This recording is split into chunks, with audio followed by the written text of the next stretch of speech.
Ladies and gentlemen,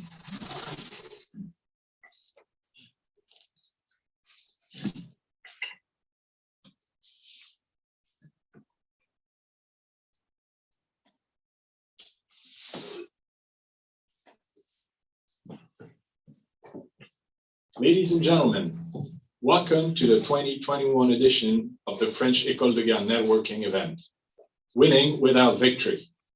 I'm Major Barrère from the French Army, and my comrades and I would like to thank you all for the interest you show us by attending this unfortunately fully online event. Though there was no place for improvisation, we still had to adapt and overcome the COVID difficulties to offer you such an entertaining event today. I sincerely hope that you all enjoy the presentations and the following discussions. And please remember that at any time, you must feel free to write down your questions to the speakers on our YouTube live chat or to leave a comment on the event on LinkedIn. We will now listen to the welcome address by General Jean-Marc Vigilant, Director of the École de Guerre. Over to you, sir. Thank you. Good afternoon and good morning to everyone. French Air Force Brigadier General Jean-Marc Vigilant. I am the director of the École de Guerre, the French War College here in Paris. And it is a pleasure for me to welcome you in this symposium named Winning Without Victory, ? First of all, let me take this opportunity to give you an insight into what is the École de Guerre and what led us to organizing this symposium in partnership with the Royal United Services Institute. École de Guerre is designed not only to train staff officers, but also future military leaders by supporting that crucial shift from the tactical leader to the leader who will thrive at operational and strategic level. Officers selected for this course have a 15-year experience within the military, whether it is on land, in the air, or at sea. They gather here in the prestigious site of École Militaire in the very center of Paris, with officers from over 50 other countries and a few dozens of civilian attendees, which adds up to an intake of nearly 300 trainees. The course aims at developing their leadership skills, hone their understanding of global issues, and give them the ability to design, plan, and conduct military operations. As Commandant of École de Guerre, I strive to implement a transformative approach of their training. Transformative pedagogy is inspired by the transformative learning theory and focuses on fostering student-led courses that carve out the space the learner needs to reconsider and broaden his belief patterns. I am convinced that at this moment of their professional journey, they are the best associates the faculty needs to design their training. In addition to the joint groups in which they study, they can choose to join syndicates to work on a particular project. The networking syndicate, for example, focuses on building cross-channel and transatlantic networks to trigger conversations on our field of expertise and beyond. This event was organized by the Networking Syndicate with great support from the Royal United Services Institute, the RUSI, particularly Professor Peter Roberts and his team, whom I sincerely thank today. The subject of this symposium is highly relevant. From the proposal that we no longer live in a binary world with clearly defined situations of peace or war, or clearly identified enemies, the officers want, via this symposium, to form ideas and think of new tools that will help them succeed in military operations, especially in the 10-15-year time span when they will be in charge of the military. Potentially bound to live without clear victories, what does winning mean for us, and how do we reach that decisive moment if we can still reach it. In this thought process, you cannot only focus on the military field. You must broaden the conversation to reach out to civilian experts and organizations, having in mind that we will all be more and more interrelated. This is what makes this event relevant to a wide audience, and it certainly explains why so many of you are joining us today. To prepare this event, officers have engaged with top subject matter experts. I sincerely thank them for taking time out of their busy schedule to share their ideas and expertise with us. I would also encourage both the officers and experts to keep in touch to continue this conversation in the future. And more broadly, I hope the audience will also join this network and keep it alive and productive. Thank you all again for joining us. I wish you an enjoyable and fruitful day with the École de Guerre. And thank you for your attention. Over. Thank you, sir. Now, as an introduction, thank you, sir.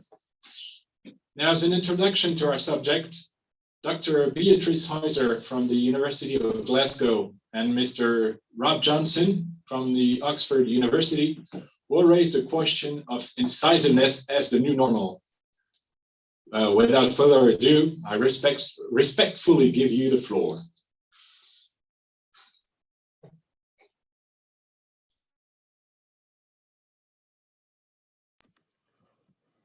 Thank you very much, and I hope you can see my slides. Can I have a feedback on that quickly? Thank you very much. Mon Général, Professor Peter, ladies and gentlemen, this conference is clearly designed to make us rethink. The conference is called Winning Without Victory, and to confuse you further and to make sure that you all really rethink everything, I will start you off on victories without winning, the opposite of the topic that we have.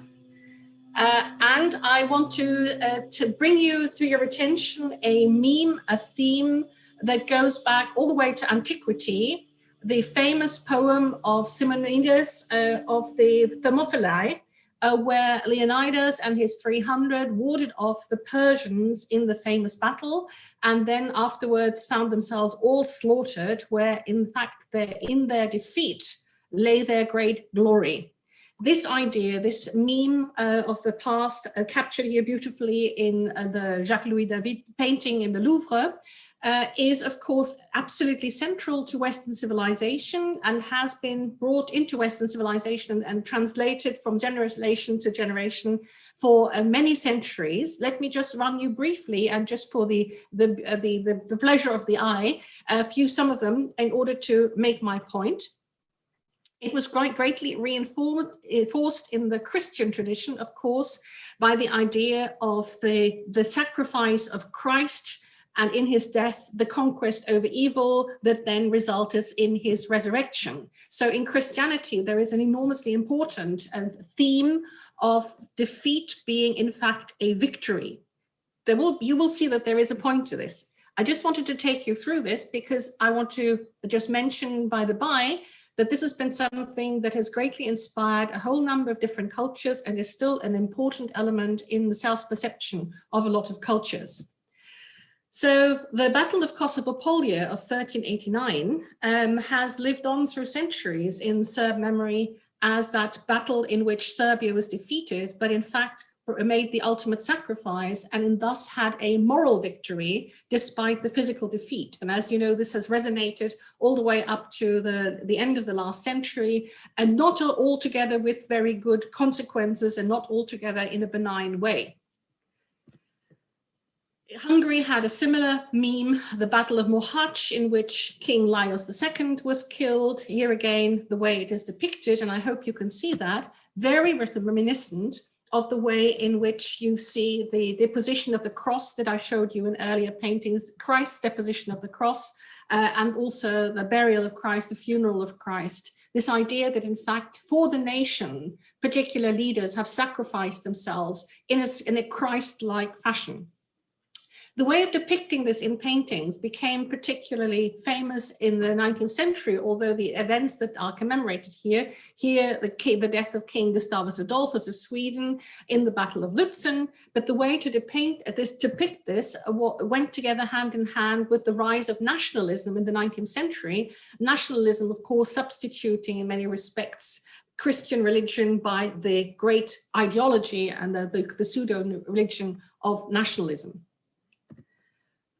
This particular genre of painting was begun probably by Benjamin West in the 18th century with his famous depiction of the death of General Wolfe at the Battle of the Plains of Abraham, or the Battle of Quebec in 1759, that he painted shortly thereafter, became enormously popular, and many other paintings were commissioned from him. There were two of them being famously the death of Nelson at Trafalgar, and another version of the death of Nelson, the sacrifice of the leader, here in fact sacrificing his life in a great triumphant victory in battle, but him bringing the sacrifice in the context of Trafalgar. Here an even more Christ-like depiction that you can see in a later painting, again of the same subject by Benjamin West. So big theme of victory, a moral victory despite defeat, or here the death of the individual, the sacrifice of the individual leader for the whole nation, for the community.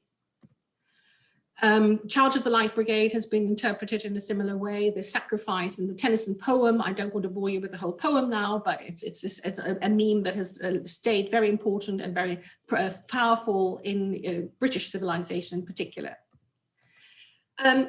You get this taken even a step further. This is the Casa dei Mutilati in Verona, which is a building which administers the war pensions for the soldiers of the wars of the 19th century, but particularly the First World War, in which you have this amazing caption, which is called which is written over the building. I don't know whether you can make it out, in Sacrificio Triumphans. The idea that you're actually triumphing in your sacrifice, that the sacrifice itself is something that is very important. I've taken you through this, and there is a point to this, because the Western civilization is by no means the only one that sees itself as morally victorious, even in a self-sacrifice and even in its defeat. So there is also a way in which you can be, in which we in particular can be defeated without losing a battle. And let me take you to this marvelous quotation. This is by the Palestinian peace activist Ayad al-Sarai, who told the former head of Shin Bet in a conversation that they had apparently in London, and told Ami Ayalon, and he repeats this, we have defeated you. We, the Palestinians, have defeated you, the Israelis. Our victory is to see you suffer. So to start with, it's very important to understand that victory is defined in whichever way you define it. And that can be in a host of different ways. Here, an extreme case of the Palestinians saying that their triumph is even just to see the Israelis suffer, which in turn Ami Ayalon repeated in the documentary film, The Gatekeepers, and took for himself as one of the reasons that he then became himself a peace activist. So think about this very important take on the question of victory and on the question of who wins and who loses. Just to round up this introduction, I'd like to take you back to some older musings on this particular subject. Again, with this idea of how you can be defeated without losing a battle or having an indecisive victory, here the subject of this panel echoed again, where Immanuel Kant pointed out that the field of battle is the only tribunal before which states plead their cause. This was in the absence of an international criminal court or an international court of justice. But victory by gaining the suit does not decide in favor of the cause. The military victory does not mean that the moral cause has been defeated. Though the Treaty of Peace puts an end to the present war, it does not abolish a state of war, a state where continually new pretenses for war are found, if the cause itself has not been resolved, if the issue itself has not been properly addressed. So this idea that you might have a military victory, but it does not necessarily put an end to war if the other side, the defeated party, feels that its moral cause is actually in no way defeated and continues to go strong.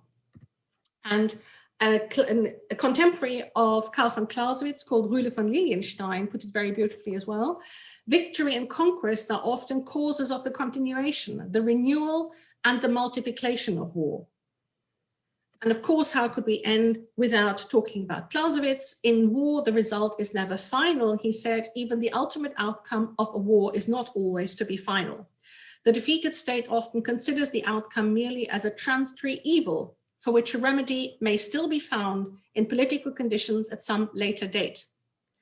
To cut a very long story short, I've written quite a lot about this, and the bottom line of this must be that military victory has to be partnered by something more than simply the military defeat of the other side. And in fact, what one needs is peace with justice and some sort of end state in which the other side has a stake as well, in which the defeated party has a stake. And I will leave you this wonderful painting, which was very typical of a lot of paintings of particularly the 18th century, where systematically you would find peace partnered by justice, peace partnered by the rule of law as the only precondition to something that would last. It could not be the peace of the graveyard, as Kant put it, but a peace in which both sides had an investment. Thank you very much for your attention.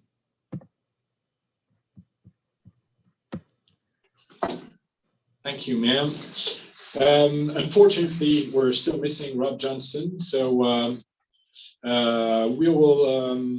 I'm happy to talk on, but perhaps another time. So yeah, anyway, you can, if you have something to add about the subject, feel free. Otherwise, we can switch to the panel one directly. Up to you, ma'am. Oh, I'm very happy to elaborate further because I did. This was a very short version of this. Add something in that case. Thank you. Quite importantly, until Napoleon came along and until Clausewitz and Jomini and others wrote about Napoleon, just about all authors writing on war in the West were very concerned with the justice of a cause, and also wrote quite extensively, or the great majority of them wrote quite extensively about the conditions for peace, and how even in the fighting itself, one had to somehow create the conditions of peace. Now, most of them presumed that they were talking about a war between equal partners, which is not necessarily what we're dealing with mainly here today. But one of the conclusions that they came to was very important. And it was that they all tended to assume that there were just causes and just grievances that could lead to war, and that if your adversary had something that they themselves considered to be a just cause and a just grievance, it had to be taken very seriously, and that the conflict could not be resolved simply on the battlefield, that the conflict could not be resolved simply by militarily defeating the other side, because then the three quotations that I just left you with would become operational, namely that the other side would immediately want to return to the charge as soon as they could, would regroup, would fight again, or possibly in a generation or so, if they were strong enough, come back to the charge. So very importantly, there is an underlying lesson from this, which is that whether or not you regard your adversary to be a legitimate state, even if it's a rebel group, and there were a number of authors from Christine de Pizan writing in France in the early 15th century to Santa Cruz de Macenado, a Spanish thinker of the 18th century, who said, there is no smoke without fire. If there is the other side is feeling strongly enough about an issue to go to war over it, to create an uprising or to go to war over it, take the causes seriously, take their own concerns seriously. And there is almost an implicit demand, a suggestion that one should think outside the box when one comes to a peace settlement. And that the outside the box thinking means that the defeated side must be involved in creating the post-bellum state, and must have a say in it, so that the other side will have a stake in it. Now, it was still taken as clear that the military defeat meant something, that the military defeat would be that the other side couldn't obviously ask anywhere near as much as the victor, but that one couldn't simply ride roughshod over the concerns of the defeated party was something that in fact was taken for granted all the way up to the early 19th century. It's only really in the 19th century that a truly toxic line from Clausewitz's On War suddenly expanded to be taken seriously by everybody, namely that the victor could simply unilaterally impose his will on the defeated adversary to the point where he could completely ignore the defeated side's concerns. And that again is something that we could carry on for the present, and I will stop there. But just to say, there are some very, very important lessons in the literature that predates, in particular, Clausewitz. And in fact, in many respects, the 19th century and the early 20th century thinking about war is an anomaly in Western history and should be treated with utter caution, because it is to an extraordinary extent based on the premise that states have got the right to do whatever they like because they can, and that justice and just war concerns and also the concerns about the defeated party are completely irrelevant. Ma'am, I've just been told that Rob Johnson is going to join us in a few minutes now, or in a few seconds. Just a question waiting for him. What is, in your opinion, the most decisive battle in Western Europe history? You could give us as an example. The most decisive what, sorry? Victory. Victory. Oh, well, now again, let's go back to the importance of defining what you mean by victory. If you want to say a fascinating example would be the victory of the Allied powers, both Germany, at the end of the Second World War, which did not lead to a peace treaty. So crucially, this was a victory that resulted in the complete acknowledgement on the side of the defeated party that there had been a defeat.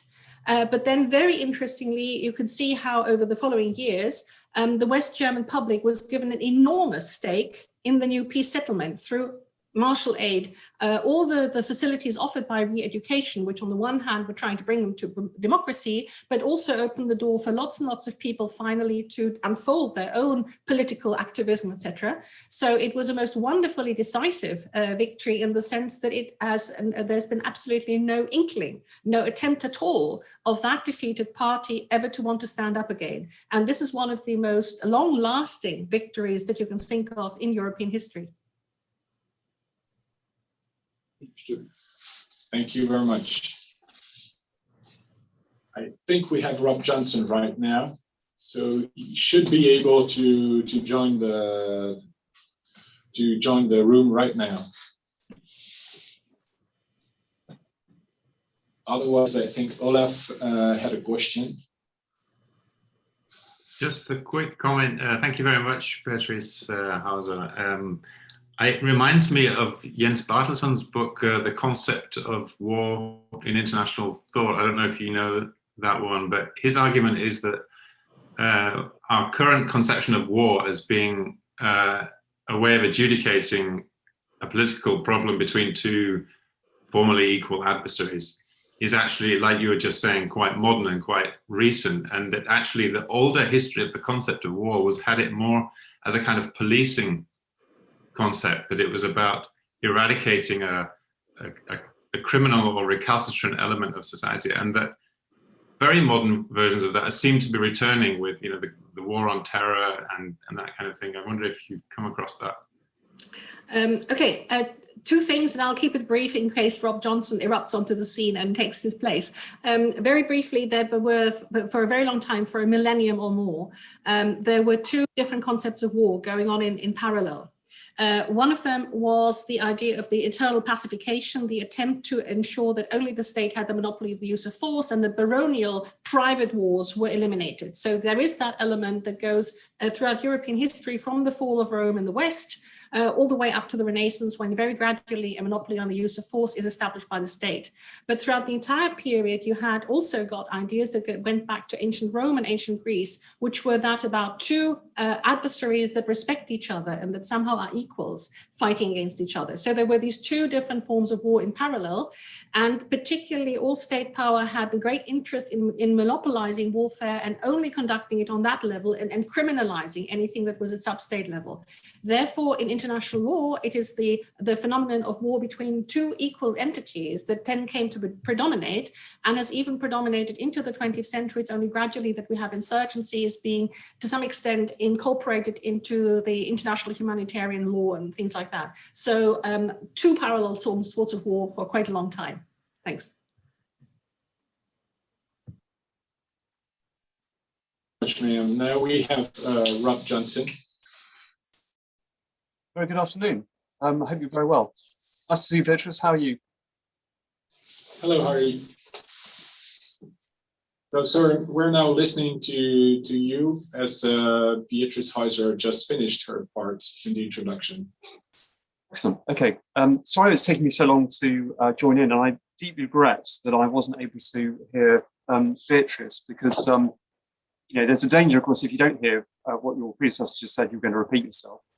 And secondly, that it's always a joy to listen to what she has to say. But let me begin by just saying, first of all, thank you very much indeed for the invitation. Thank you to RUSI, thank you to the French Ministry of Defence, and Sirs, Mams, very nice to be able to talk to you. When I was asked to say something about this, naturally one's inclination as an academic is sort of try to peel away these terms that we've got, but also to perhaps to set the anxieties we have about this vocabulary in in some sort of context. What is it that's going on that has caused us so much anxiety? It's suggestive, of course, this idea about endless wars of something to do with strategic success rather than measuring things by operational success. I'm sure Beatrice has already made that point. It's also suggestive of how we achieve strategic success. And the word endless suggests something protracted, persistent. And it is very striking that the United States is talking about persistent competition. The Chief of Defence Staff of the United Kingdom, only in December of last year, said that there was a phenomenon of constant competition. And if you look at in the cyber realm, of course, we're very struck by the fact that there is this APT concept. I'm sure that will come up later on this afternoon, the Advanced Persistent Threat problem. But what I can say about that is, first of all, as all international relations scholars know, and historians, is that competition is always constant.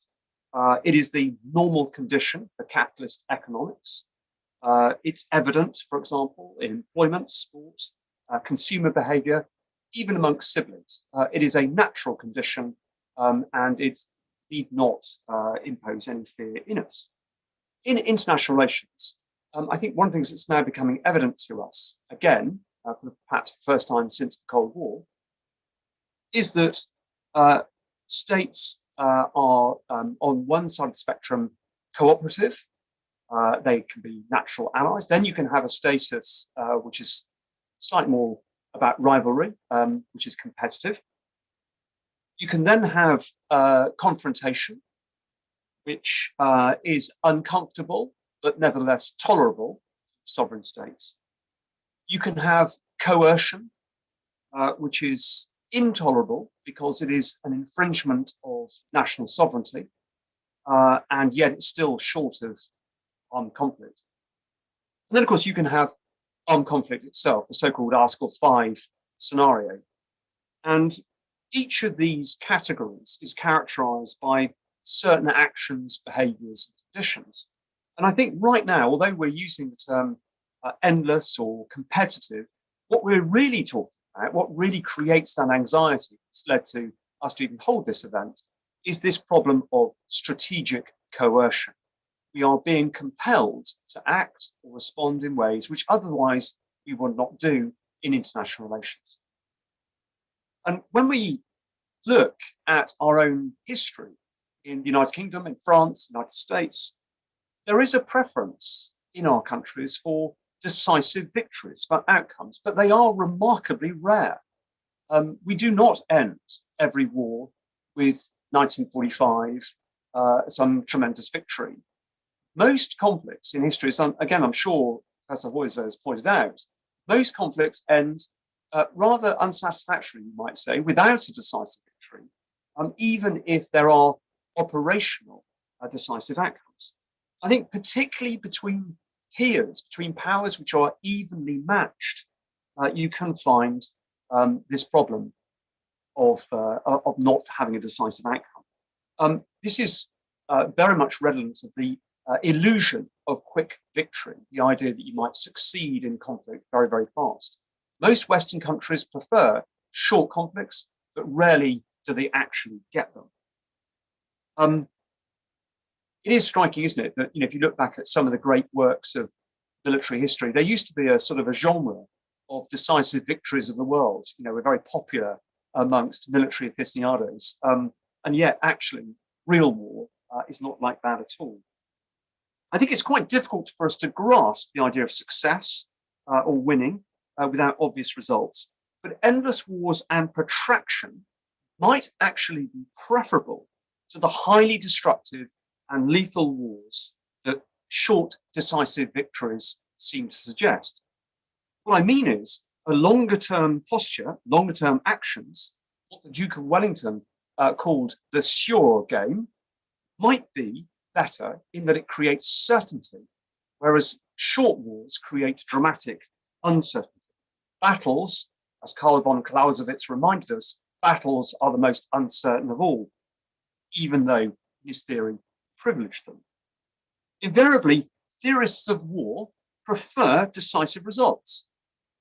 If we look at Zunzer, for example, despite his preference for certainty, he saw the danger of trying to pursue short victories, felt that you should only engage in battle or some kind of attempt at military victory if you already knew the strategic outcome.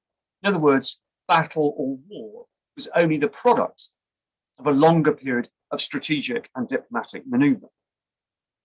Even Clausewitz was troubled by this problem. His conclusion was that for a state, it was far better to achieve a rapid result, however destructive that might be.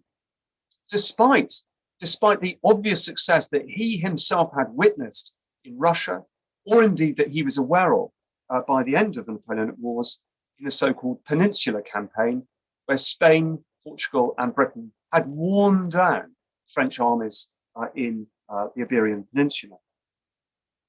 It was interesting too that there was such a lot of enthusiasm for the ideas of Douai in the interwar years, that air power promised decisive, quick outcomes, and yet in the Second World War did not produce that. Yes, huge amounts of destruction, but Germany was not defeated in a matter of days or weeks, as Douai would have suggested. Indeed, it took years to reduce even the industrial capacity of Germany, and there was no revolution against the regime in charge. Instead, I think we should look at some other theorists, like Sir Julian Corbett, the naval historian and analyst of the turn of the last century. He did advocate the idea, the advantage of what you might call a fleet in being, a presence. He thought the war should be waged as a guerre de force against the supplies of your adversary. And the most recent work on that by Andrew Lambert, I really commend to all of us to look at. In his conception, then, commerce was central. The economy was the most important aspect for your victory. Even William Pitt the Elder would have agreed that trade is your last entrenchment. You must defend it or perish. Economic survival and certainty is surely preferable to the uncertainty of a so-called quick victory or war. Yes, it does require endurance and sustainment. But if you aren't risking battles on a regular basis, you are in a position to marshal your resources for that purpose. War might be conducted, said Corbett, on peripheries. In his era, he was thinking about the Crimean War, or indeed some of the Elizabethan conflicts. Coalitions, he felt, were absolutely vital in that form of peripheral warfare. Lessons for us, I think, in an information cyber age. And then we might turn finally to the classic example of the Cold War, which I'm sure Professor Heuser has talked about. And again, apologies for missing that. containment or active defence must surely be a preferable policy to that of trying to pursue some short, if destructive, victory. Britain's blockade of Germany in the First World War may not produce rapid results, but it was, in the end, an obvious victory or success. Today, and I noticed that I'm delighted to see that Peter Singer's on this conference. Peter and I remember having an exchange some years ago when we visited United Arab Emirates together. And in that conversation, if you remember it, Peter, we actually talked about the singular importance in today of denying the adversary the achievement of the strategic objectives by imposing costs, and of trying to compel a hostile power to make a choice. They will always make a choice, a decision. Our objective is to try and get them into a position where they have to do that. Now, that may again not be done by some warlike operational act, instead by some kind of strategic process. So finally, let me just mention that cyber today is the classic example. Cyber and intelligence operations are the classic example of an endless struggle with apparently no outcome, no victory, and yet so close, so very, very important. Closely tied to commerce and banking, closely tied to the importance of nodes and networks, important perhaps for coalitions, although they're not yet built, protocols also not yet agreed internationally. It requires vigilance, constant adaptation, and that potential power may be a fleeting being rather than actually being used all the time. So in conclusion, I think one can try to look for a strategic victory, which may occur even if you suffer endless operational setbacks, which will be exemplified by the Vietnam War. As long as you achieve your strategic ends, you are a success. You could also look, secondly, at denial of ends, denial of your adversary's strategic ends. These would include, for example, the Battle of the Marne in 1914, or the battles around Moscow in 1941. Pyrrhic, perhaps, but absolutely vital in denying an adversary the achievement of their strategic objectives. Thirdly, Germany's strategic posture in the Second World War was a disaster because it privileged operational successes, and in the end, it lost against superior forces and superior resources. World War II was also a war of intelligence and of electronic means. And in that e-warfare, the German Enigma codes were broken, which proved to be an absolute strategic game changer, a strategic success without victory. And finally, just a reminder that the Cold War is perhaps the very best example of where we didn't have a war and where we achieved the strategic outcome we desired. Thank you. Thank you very much to both of you for this great and extremely enlightening introduction. Now let's move to our first panel, dealing with the 2035 challenges that should reinforce indecisiveness. I will leave the screen to the US Air Force Captain Michael Canan, who will act as moderator of the panel one, in which we will have the pleasure to be listening to Ms. Alexandra Stickings from the RUSI, Dr. Peter Warren Singer from the Brookings Institution, and Dr. Olaf Corey from the Copenhagen University. And don't forget to write down your questions to the speakers on our YouTube live chat, or to leave a comment about the event on LinkedIn. Yeah, now, Michael Canan, the screen is now yours for an hour. Good morning and good afternoon to everyone here today. To the officers and staff, thank you for your coordination and efforts. I think for everyone so far into this pandemic, we know that these digital gatherings aren't as straightforward as one might think, and it requires just as much planning and attentiveness to make seamless. So for everyone, please pass your thanks when you have the opportunity, or even in the chat throughout today. And speaking of today, my appreciation to you, listening to this presentation now, very personally and humbly, for having the genuine care and interest on topics that will affect us all, on issues that will underpin conversations for a generation. My name is Michael Canan, and it's my pleasure to moderate this first panel today. When the staff first reached out a few months ago planning this event, they had a simple yet profoundly impactful premise. What does winning look like nowadays? Can you win without victory as traditionally understood? points versus points on a scoreboard, comparing number of goals to number of goals on the pitch, conventional overmatch? Well, the simple answer is it depends on who you ask. And we've circled this question and drawn out affairs and quagmires with no end in sight. But now, the character, the complexity of that question will be far greater. The indecisiveness that will result from questions such as what is real? How many variables are on the battlefield, and where does that battlefield even reside? How do those instruments of diplomatic, information, military, and economic power work when they seem so much like one now?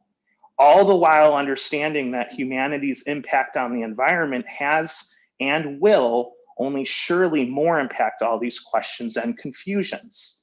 Entering the age of learning technology, both good and bad, is an inflection point. Things will change, but what's not so new is people. People and the future leaders of lore will help guide us through. And that's why I'm excited to share with you our panel members today. Each of them will share their comments and thoughts on the topic of challenges reinforcing indecisiveness. And at the end, we'll be asking your questions. So again, throughout today and on this panel, drop your questions in the comments. We're very much looking forward to a lively discussion. With that, I'd like to introduce Ms. Alexandra Strickings. She is a research fellow for space policy and security in the military sciences team at RUSI, where her research covers military space programs, space warfare, counter space capabilities, space situational awareness, arms control, and the intersection of space and missile defense. She's written articles and research papers for a variety of publications, articles I truly enjoy and read. She frequently speaks to share those incredible insights on international stages and holds advanced degrees in international security, global governance from Birkbeck College, University of London, and BAs in international studies from the Open University, and a BS in physics with astronomy from the University of Nottingham. Truly embodies the idea that learning is a lifetime sport. We all have a ton to learn. Over to you, Ms. Strickings. Michael, thank you so much. And thank you everyone for the opportunity to speak today.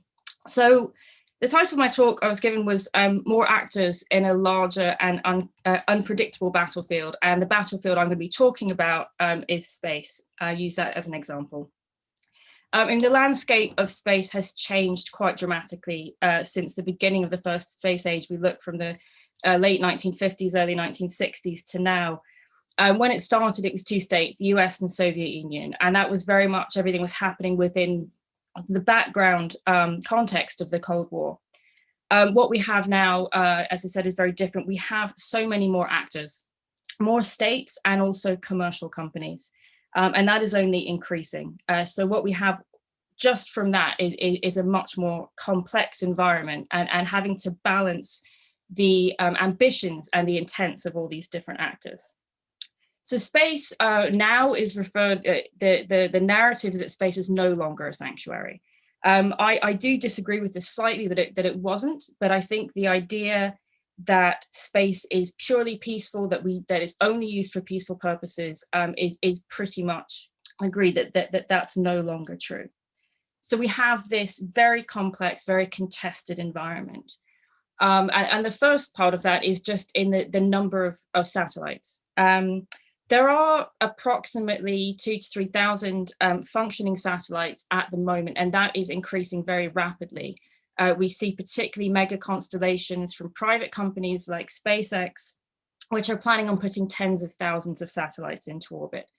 Most of this is occurring in low Earth orbit, but we're also seeing increases in medium Earth and geostationary orbit as well. So how do we manage that? Along with the number of satellites, we also have increasing amounts of space debris. Some of this is naturally occurring, just satellites breaking up.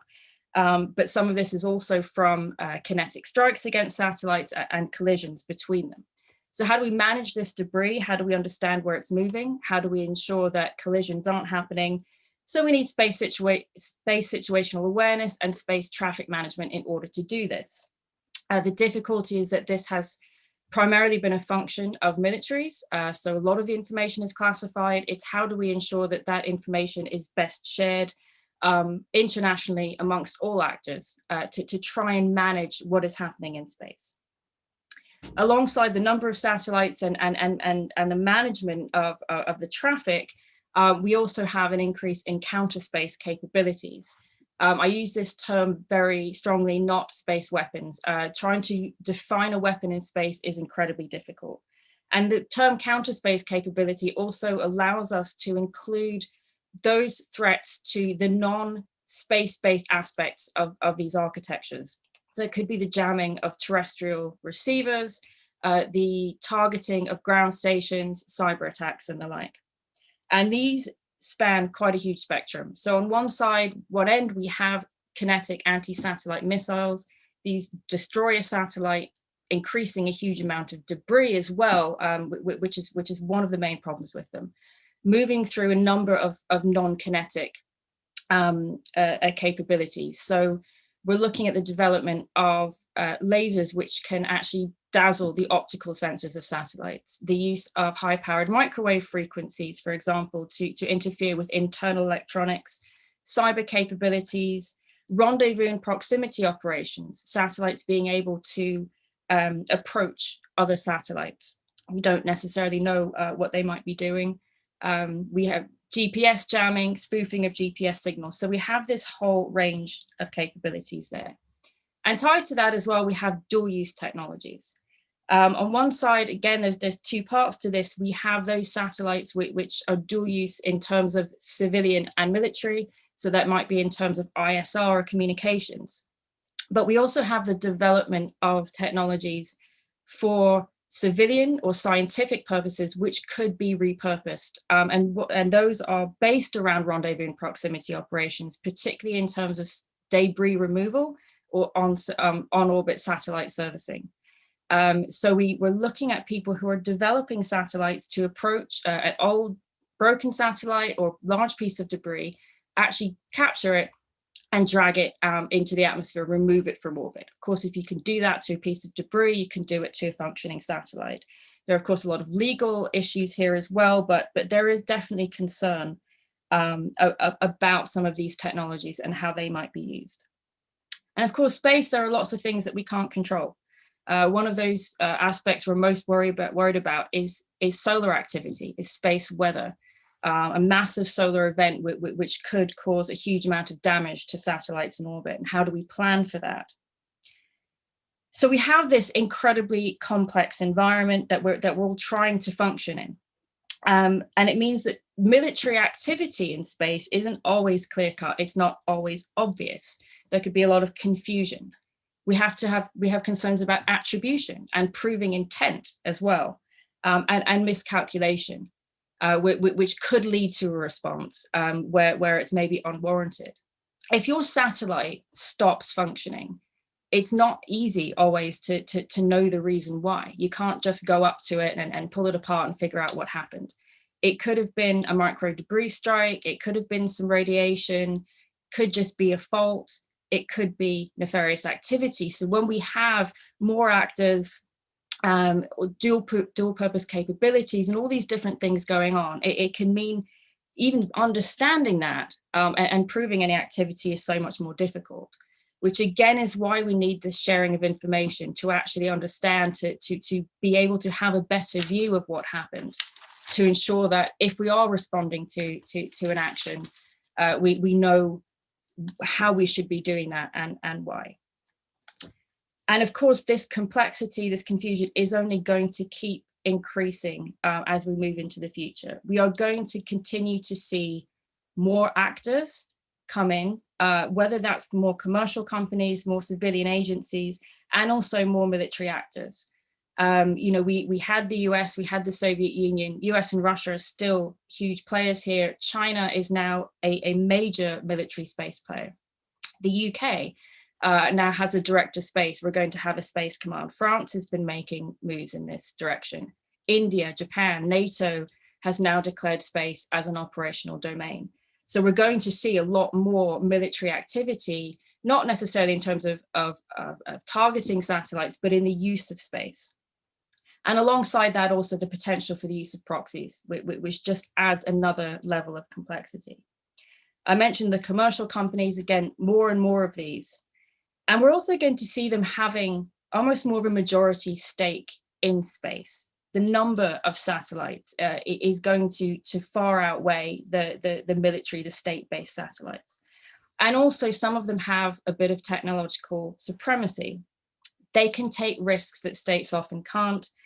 We see this particularly with SpaceX and their ability to reuse rockets. And we're going to continue, I think, to see commercial companies developing some capabilities that are surpassing state-based and military-based capabilities. We're also going to see increased activity in the lunar area. Maybe aware that a few years ago, China landed a rover on the far side of the moon.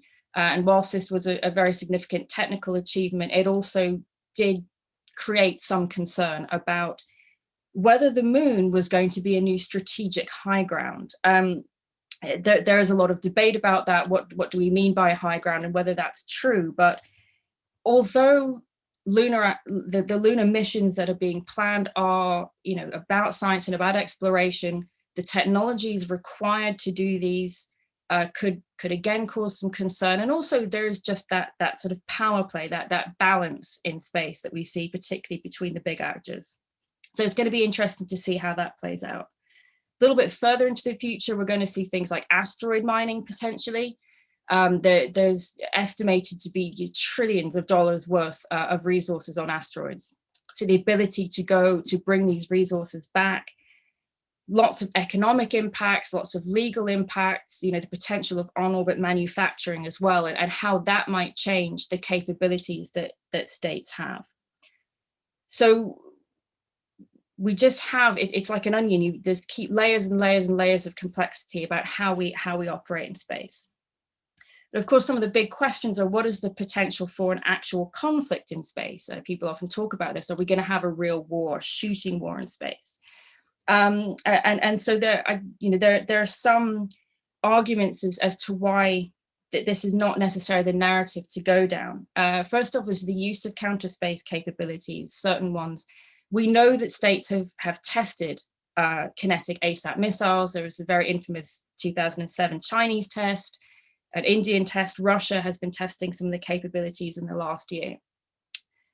But these produce a huge amount of debris, and that affects everyone in space. It is an overt, aggressive act if you do this to another state satellite.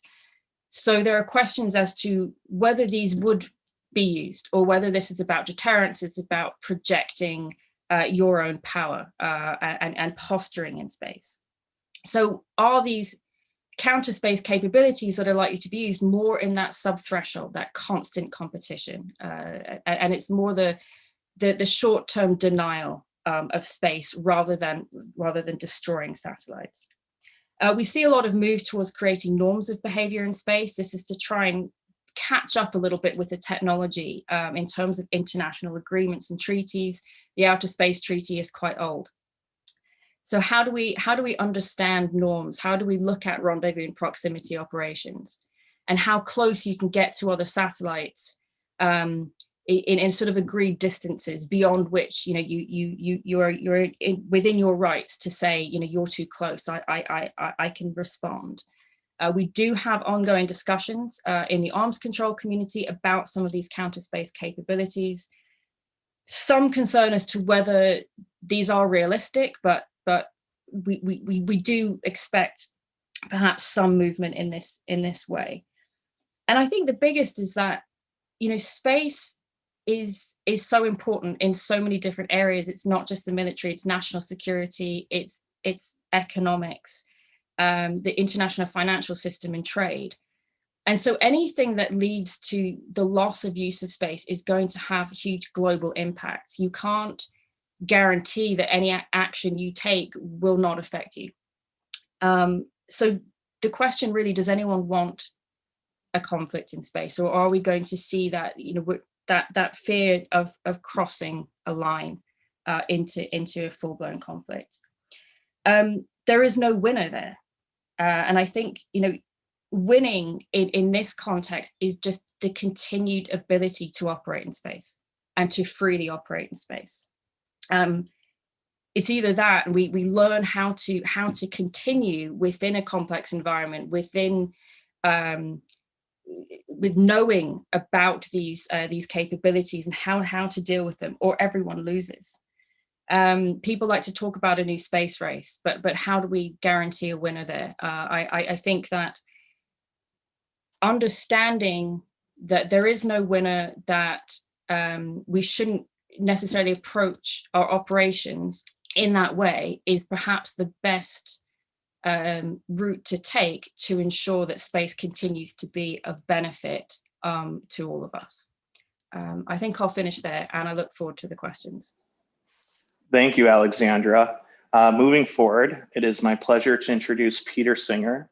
Peter is a strategist at New America, a professor of practice at Arizona State University, and principal at Useful Fiction. Described in the Wall Street Journal as the premier futurist in the national security environment, he has been named by the Smithsonian as one of the nation's 100 leading innovators, by Defense News as one of the 100 most influential people in defense issues, by Foreign Policy to their top 100 global thinkers list, and as an official mad scientist to the US Army's Training and Doctrine Command, a title I'm also so glad to share with you, Peter. And I can speak personally when I say he's a thought leader to so many of us, because we humans, we learn best by and through storytelling. And his books are stories I've read for years, and you should too. Whether it's his books such as Ghost Fleet or Like War, named Book of the Year by Amazon and Foreign Affairs, reviewed with words like, quote, should be required reading for everyone living in democracy and all who aspire to. Personally inspirational though, he is also the co-author of a new type of novel, using the format of techno-thriller to communicate nonfiction research. His latest, Burn-In, a novel of the real robotic revolution, was both a top summer read and led to briefings everywhere from the White House to the Pentagon, briefings I've received. So it's my pleasure to hand it over to you now, Peter. So thank you very much for the incredibly kind introduction, and also want to express my appreciation to the organizers for bringing us all together for this fascinating and important discussion. I know at a certain point you're going to get tired of looking at my face on the screen, so if the technology will allow us here, we're going to shift over to share screen. And great, there we go. And there's much discussion today in defense circles, and particularly when it comes to this question of how we think about winning in war or not, around the question of the strategic surprise, the unexpected that we're not properly planning for in the realm of war that might lead to that great defeat or that great victory. Now, my contention, though, is that whatever is that next strategic surprise is not the so-called black swan, some kind of singular, unimaginable coming at us, but rather it's more like the gray rhino. It's obvious, it's big, it's just uncomfortable to stare at. In many ways, we can think about the situation that we were all in almost exactly 1 year ago, where we had the gray rhino of the pandemic staring at us. It was obvious, it was big, and some governments responded appropriately, and others, for example, my own, chose to look away. And it's part of why we're still working from home right now, a full year later. So what is that big obvious in the realm of war that's coming at us, but it's sort of uncomfortable to wrestle with its full implications? It's artificial intelligence and the accompanying aspects of increasingly autonomous robotics. Now, when I say that, I don't think I'm saying something all that revolutionary.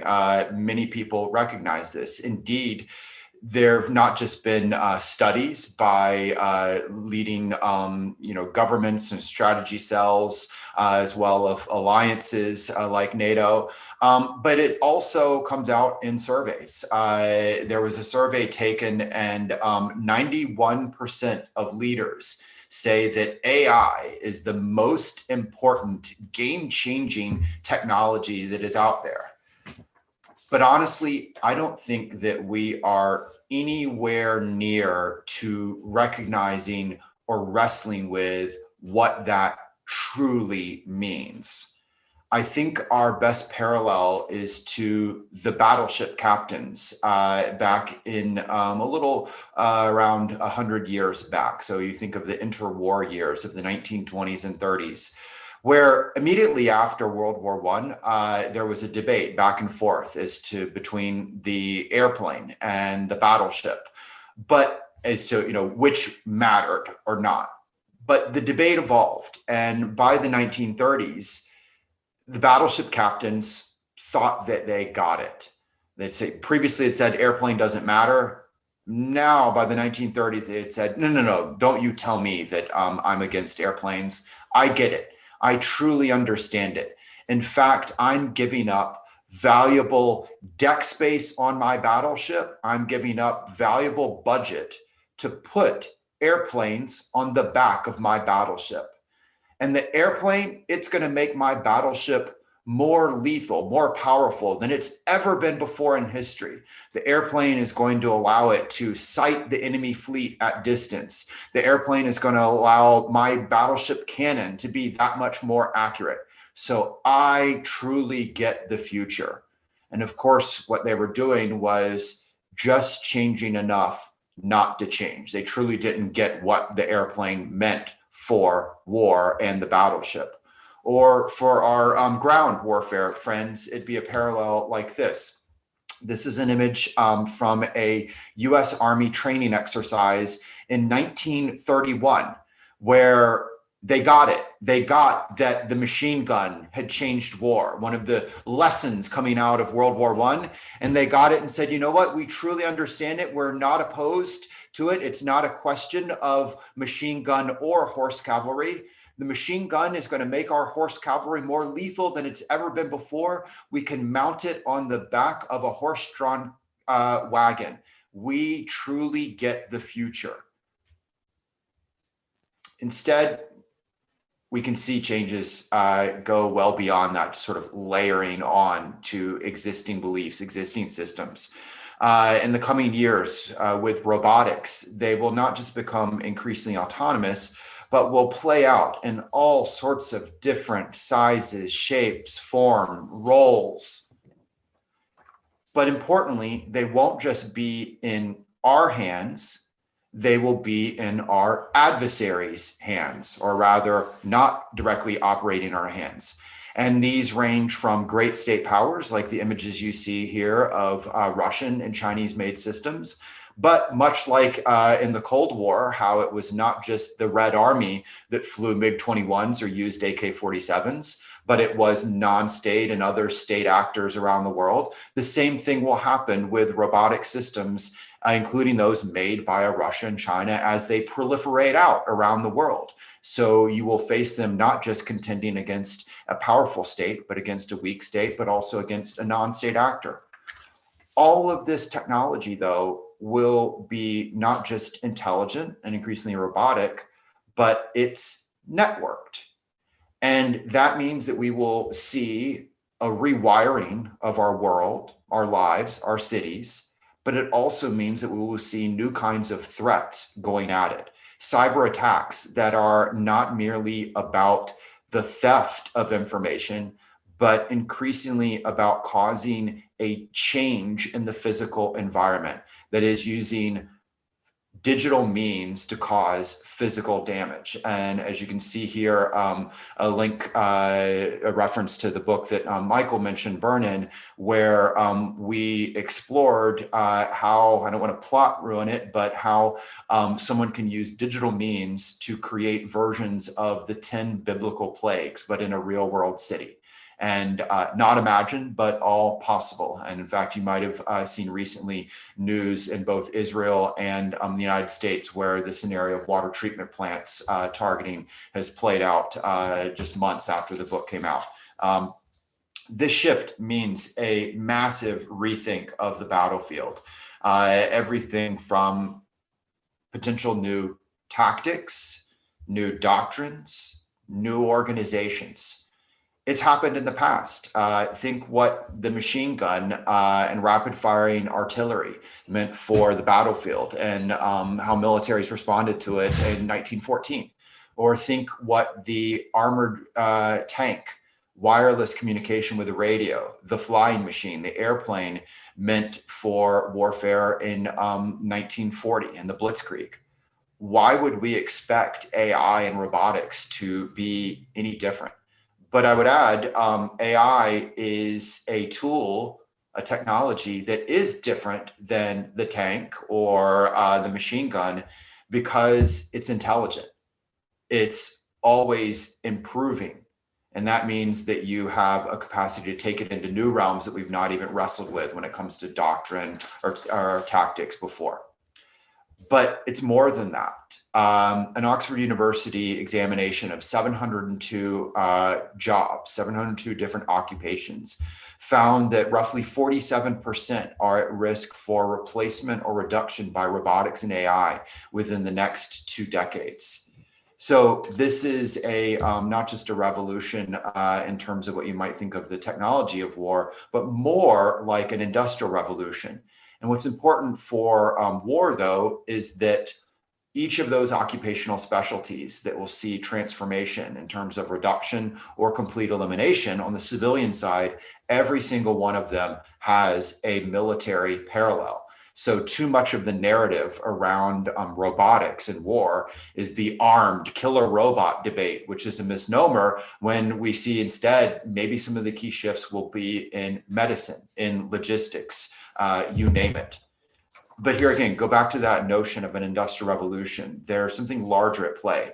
The shift will be historic. As the director of MIT's Media Lab described, quote, every area of life will be affected, every single one. Think about the last industrial revolution, mechanization, how it yielded new economic winners and losers at the individual, at the business, at the national, global level, how it spawned everything from mass consumer goods to global climate change. It led to mass movements of populations to mass political movements. And in turn, these range from positives. If there had been no industrial revolution, there would be no workers' rights, no women's rights, no children's rights. All of those come out of the industrial revolution. Oh, by the way, if there had been no industrial revolution, there likely would not have been fascism, communism that also came out of that. Issues that we would spend the next century working our way through, including in warfare. Why should we think this will be the different one? So what can we do to prepare for this world and the broader challenges that come? I'd suggest 3 things. The first, much like we're doing here, education and awareness is key. We need to do a better job as leaders and organizations to understand these trends. For example, go back to that data point. If 91% of leaders say, AI, I get it, it's the most important technology out there. What percentage of leaders do you think say that they understand it? They understand how it works, how it will be used. The answer is 17%. That is a massive delta between people, 91% saying it's the most important thing and 17% saying, I get it. We need to close that gap. We can't even expect that we'll handle it well if we don't close that gap. Second, we need to be better able to visualize the future and prepare for it. I would offer up a couple of ways of this. The first is too much of our wargaming and training right now is about validating existing concepts, getting back to basics, rather than doing that kind of parallel of the 1920s and 30s of learning what is new and how we deal with it. The second is, as Michael referenced, I think we need to use more and more new means of communication to help people visualize. We found it easier to teach about the future using what we call packages of useful fiction. This is not science fiction like I know the French military has recently explored. It's not dreaming up anything. It's taking nonfiction research, following all of those rules, but packaging it through vignettes, scenarios that are designed to carry that over, a blend of narrative and nonfiction to yield an understanding and a readership that normal white papers don't achieve. You can think of useful fiction as actually what I did to my children just 30 minutes ago. I snuck fruit and veggies into their morning smoothie. useful fiction is the same, except for policymakers who are tired of reading white papers. Finally, we need to kill our sacred cows. What is the equivalent of the horse cavalry in 1939? What is the equivalent today of the battleship in 1939 that we are unwilling to give up when maybe we ought to? But this is not just about weapon systems. Sacred cows can also be about organizational structures. Think about our org charts, how we do command and control. Were they designed for the world that we are in now, let alone the world to come? I would argue not. And there's a lesson in this and how it leads to success or failure. To use US military defeats, great ones from our history, General Custer in the Battle of Little Bighorn, he had machine guns assigned to his unit. He didn't understand them. He thought of them as artillery, so he left them back at the base. We would remember General Custer very differently if he had grasped the future of machine guns. Or in World War II, the Battle of Kasserine Pass, the first great US ground warfare defeat. Our Army had tanks, our Army had aircraft, our Army had radio. We had seen what had happened to France in the Blitzkrieg. And yet, because of poor organization, command and control, and inability to not just recognize, but wrestle with change, we lose. So in closing, I would say the key issue here is for all of us to be change oriented. We're clearly in a time of change, and whether it is as an individual, an organization, or as a nation, if you are not wrestling with that change, you are making a deliberate choice to lose the future. Thank you. Thank you, Peter. Inspirational words. And lastly, over to Dr. Olaf Corey. He is a professor of global security challenges at University of Leeds. Currently, his research focuses on how international and environmental politics intersect. In particular, international politics of climate change and the security implications of climate geoengineering. He teaches security studies and international relations and the environment, and has previously worked at the University of Copenhagen, the Open University, and the University of Cambridge. He has published widely on international environmental politics and security in diverse journals such as Review of International Studies, Global Environmental Change, International Relations, and many more. His book, Constructing a Global Polity, Theory, Discourse, and Governance, argues that global objects of governments, such as the climate, structure the international system. Right after his PhD, he worked at the Danish Parliament as a speechwriter and political advisor on matters of security, foreign policy, and climate change. I hope I share with you all the inspiration and required attentiveness in reading from this remarkable body of work. Dr. Corey, over to you. Thank you so much for that generous introduction as well, and for the already very stimulating presentations on this panel, which I hope I can do justice to and follow up on. So I'm going to talk about the pursuit of climate security and how that fits into the theme of today around winning without victory. So I'm going to just share my screen as well. Hope this all works as per planned.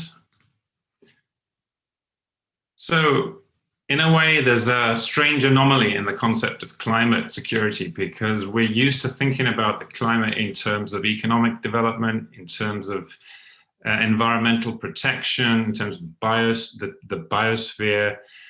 Whereas security as a field, as you all know, as security professionals in one way or another, is a completely different field in many ways, one where you have an adversary, at least in many cases, and where extraordinary measures and extreme measures are permitted, because security, the nature of security as a political problem, is of that nature. So what does pursuing climate security really mean? I'm going to try and explore that with you. So here we go. So first of all, it's not many months ago, I'd say, since climate security was actually quite a marginal interest. Maybe not for some of you, but in the general mainstream discourse about climate change, climate security was not the top of the agenda. I think that has changed radically, and maybe the election of Joe Biden is part of that. So, but I'm going to quote something from the Dutch Institute for Planetary Security Initiative, which puts the conundrum quite clearly. I think climate change is a new enemy. It has no flag, no leader, no competence, nor a revolutionary manifesto. But it is a killer of people. It is operating worldwide to destabilize societies, and it is gaining strength. You see here a clear framing of climate as a security problem.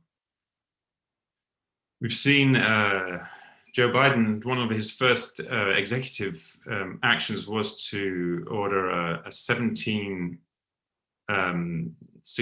intelligence agency-wide review of the national security threat emanating from climate change. So all of the intelligence agencies are now being charged with working through what climate security actually means and making an assessment of that. And John Kerry, the new US climate envoy, who will sit as for the first time, he in that position will sit on the National Security Council, I believe. So you have a sort of securitization of the climate and the climate challenge, which is quite striking. But what does it actually mean? If there is no enemy, if it has no flag, if it has no leader, if it has no competence, if it doesn't have a revolutionary manifesto, what does it actually mean to win climate security as a security problem? Well, last week in New York, this just underscores the point in one way. Last week in New York, of course, it was on the Security Council's agenda. And it's not the first time. It happened, I think, for the first time in 2007.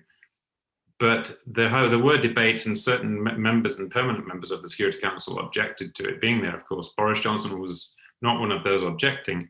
But this is just taken directly from his speech, as an excerpt from his speech last week, and it picks out some of the ways in which the idea of security is translated, the idea of climate change as a problem is translated into a security problem.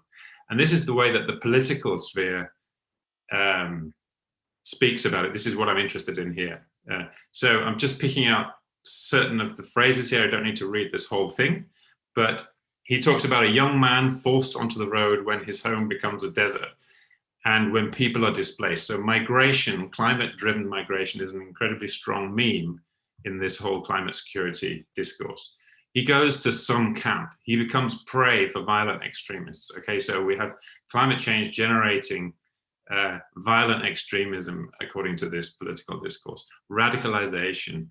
And then the girl, this is perhaps the victim narrative, she becomes, because of climate change and the daily search for water, gets into the clutches of human traffickers, international criminal gangs. So we have a sort of merging of climate, firstly with terrorism, secondly with international organized crime, human trafficking. And then the third person he evokes is a farmer who's lost his harvest after droughts and then switches to poppies. So you have a kind of war on drugs meme coming into this climate security discourse as well.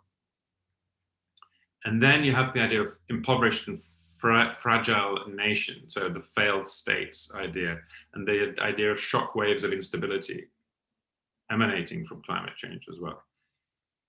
And he rounds off that passage by saying, now, if that kind of result in terms of political, economic, humanitarian impact, if that was triggered by some kind of despotic warlord or civil war, then nobody would question the right and the duty of this UN Security Council to act.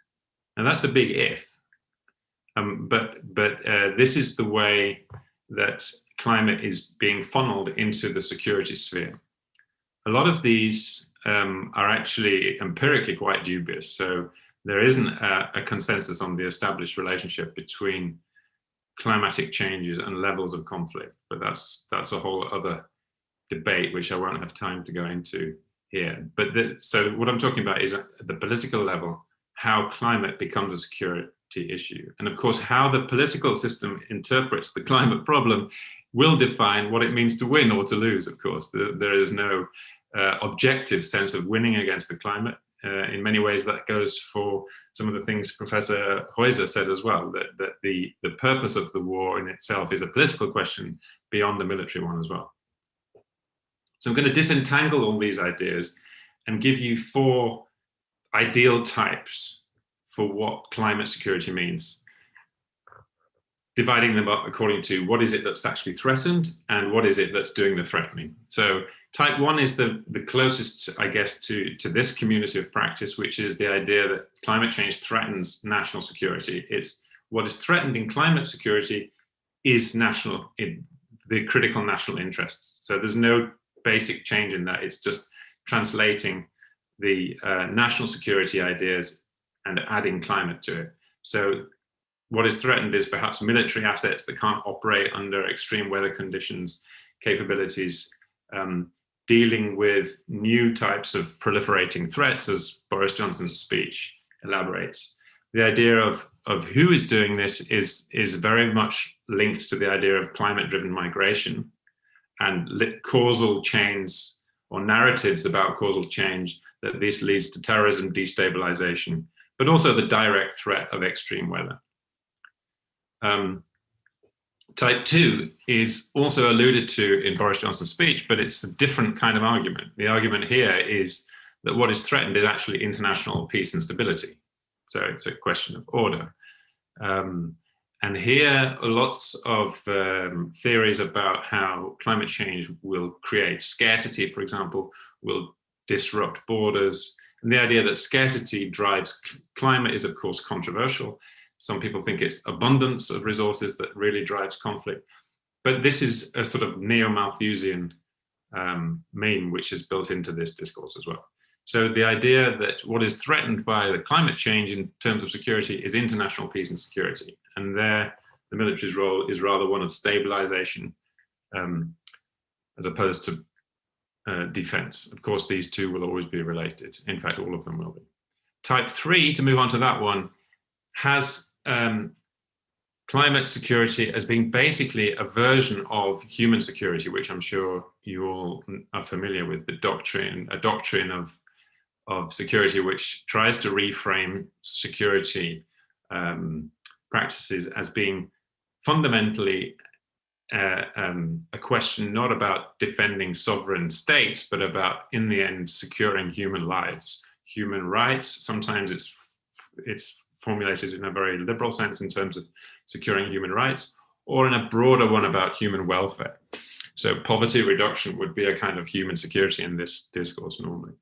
But in terms of that idea of climate security, climate is a security problem because it's threatening human lives, rights, welfare of individuals, but also of communities. And here it's more directly a question of floods, famines, droughts, etc., all the expected increased extreme weather that goes with climate change, and the ensuing food security and basic habitat security that comes out of that. Now, some very different roles for militaries here about protecting human rights, about promoting welfare, protecting economies, perhaps international aid, delivering emergency supplies, etc. The 4th type is spelt wrong, I can see, but you can imagine what I'm trying to say. Ecological security is this version of climate security is perhaps what you find in the original scientific Earth systems science about critical ecosystems, that what is existentially threatened is the functioning of the Earth system itself, the biosphere. Of course, that's perhaps also what's on the minds of certain NGOs or social movements beyond the scientists, but also certain governments and indigenous populations who identify in a different way with the natural world around them. And there, the thing that is threatened is the biodiversity or other critical boundaries that are associated with the ecosystems. And what is doing the threatening is the again, the greenhouse gases, which surprisingly arrived very late in this debate about climate security, but also land grabs, which might come out of some of the measures designed to deal with climate change. So, for example, if we end up trying to use natural solutions to capture gigatons of carbon and store it through afforestation or changes in land use, that's going to require wholesale and massive redistribution of land and use and ownership as well. So all four of these will exist usually in political discourse in a mixture. These are just separated out to give a sort of clearer picture of what's going on and how many different versions of climate security are out there. And then, of course, how many different versions of winning you can extrapolate from those, at least four, but you can add them in various ways. So I would suggest that the debate about the role of the military in climate change, as I've come across it at least, is fairly familiar with types 1, 2, and 3. The idea that militaries need to adapt their equipment, their facilities, but also the range of activities that they need to be able to do to manage security, national security and international security in a climate altered world. Maintaining security in a reconfigured environment. So opening up new theaters, for example, the ice-free Arctic is an obvious one, which is often discussed. But also delivering humanitarian assistance after extreme events. So we've got the sort of human security element there. Peacekeeping interventions in circumstances of displacement and social disruption. Again, that's probably the international security discourse that draws on. Now, the fourth one is more tricky. How might militaries have a role in ecological climate security? In other words, is there a role for the military in protecting the Earth systems themselves, or is it only the effects on societies and on the international system that lend themselves to a notion of climate security? Is it really an sort of inappropriate notion to bring security together with the idea of ecology? You could argue that as a major source of greenhouse gas emissions, relatively, I suppose, decarbonizing militaries as part of a sort of broad proliferation of net zero targets, most of them by mid-century. Most of the world's economy is now under at least a political declaration to achieve net zero by the middle of this century. Let me just be aware that there might be chats that I'm missing. So, sorry. So,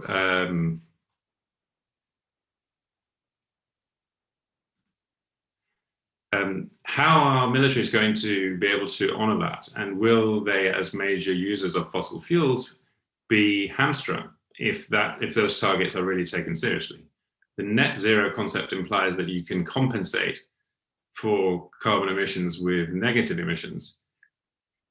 But in the absence of a large-scale net zero technologies, we're looking at net zero basically meaning real zero.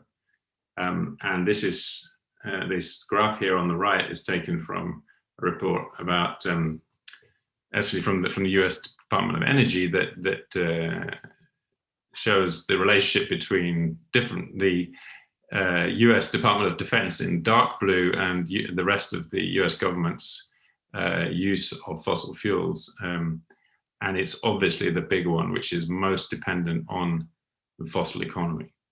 So is there a role in decarbonizing, or is there a threat to military capabilities if decarbonization is really taken seriously?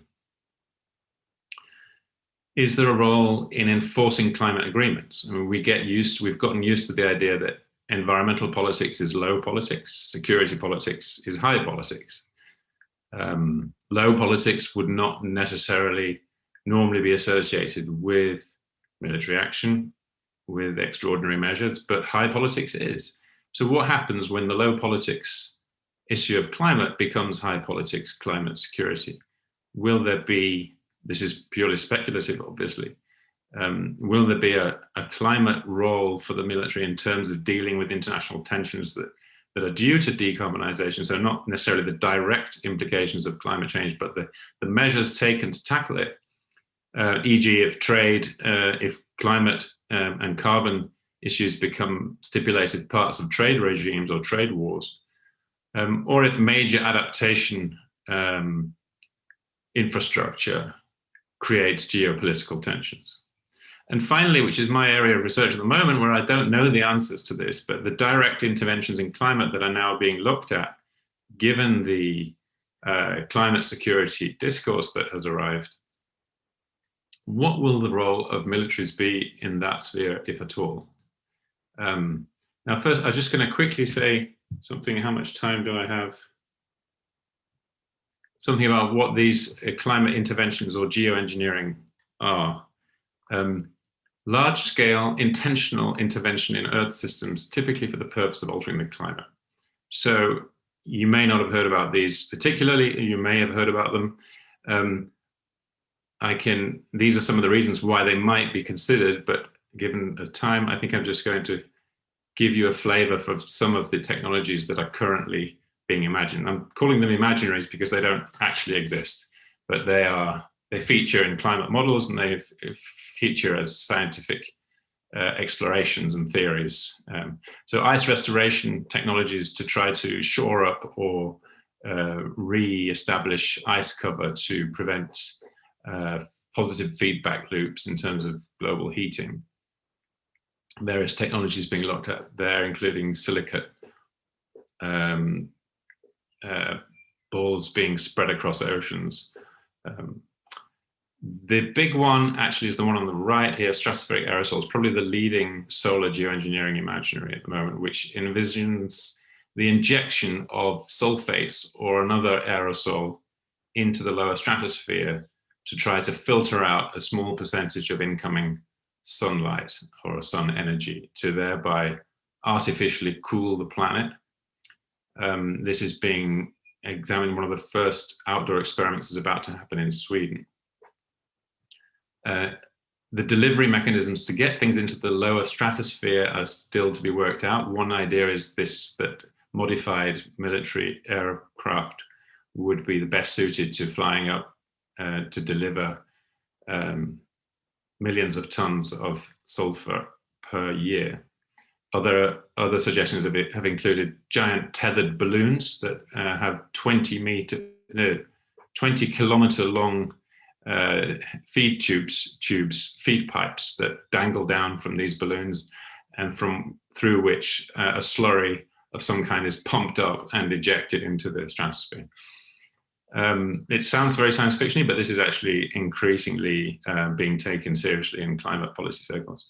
Marine cloud brightening is another one where seawater is being envisaged as something that can be used to spray up particles and change the colors of the clouds, changing the albedo or the reflectivity of the Earth. Space mirrors used to be a popular theory, but has disappeared slightly off the radar due to cost and feasibility concerns.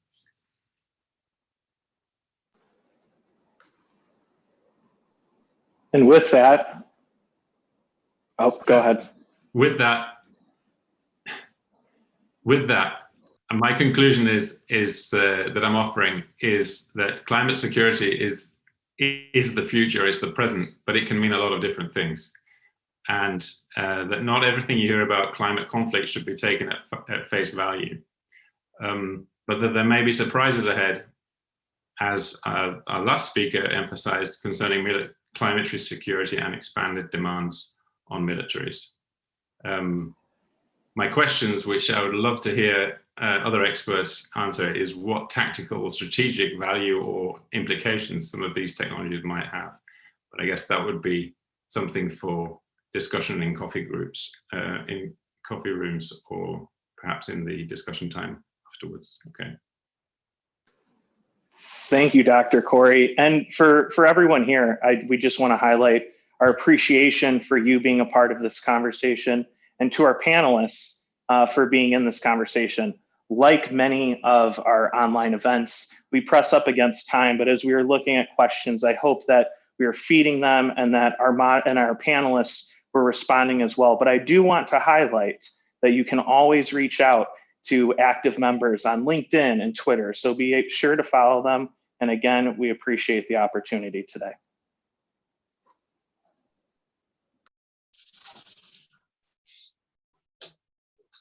Thank you, Captain Canan. I'd like to thank you all of our speakers for their outstanding performance. My apologies to Peter Singer for my mistake on the company, which is New America. Anyway, questions you raised were beyond expectations, and I'm sure the audience appreciated your freedom of speech and your brilliant ideas. Now we'll take a 5 minutes break, and please stay connected and feel free to leave a comment on the event on LinkedIn, or still send some questions directly on LinkedIn. Thank you very much.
Bon, 39, 39.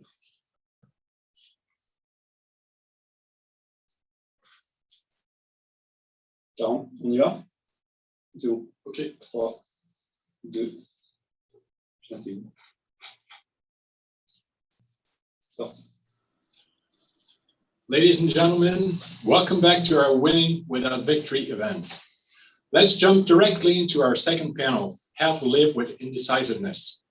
I'll hand over the screen to our next moderator, Professor Peter Roberts from the RUSI, who will introduce our next speakers, Dr. Nita Chaudhuri, Major General Jean-Luc Favier from the French Gendarmerie, and Dr. Sari Ulrich from Global Business Wargaming Lead at PA Consulting.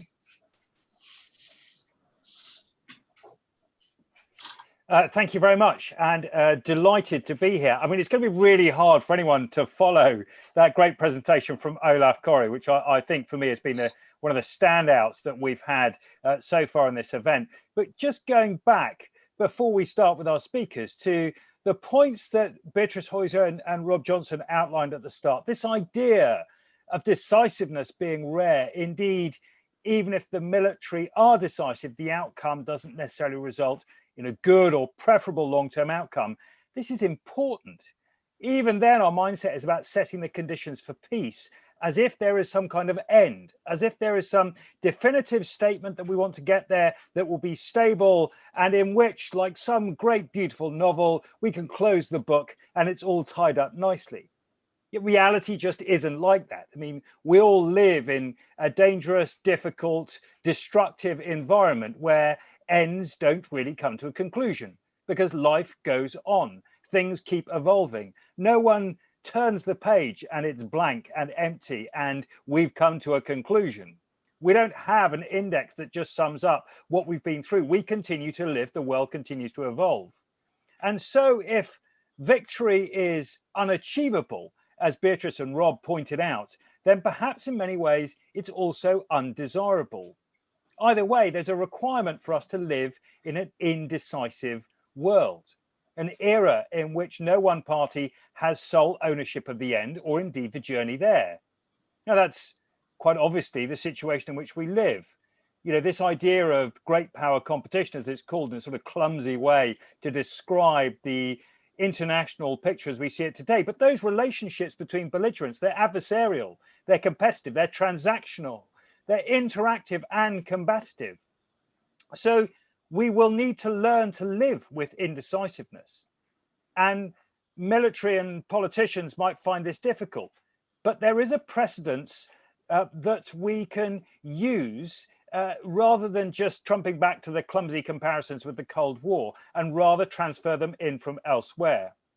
We also need to be very careful when we think about this because the way we've expressed indecisiveness so far is in a very Western interpretation of what victory looks like.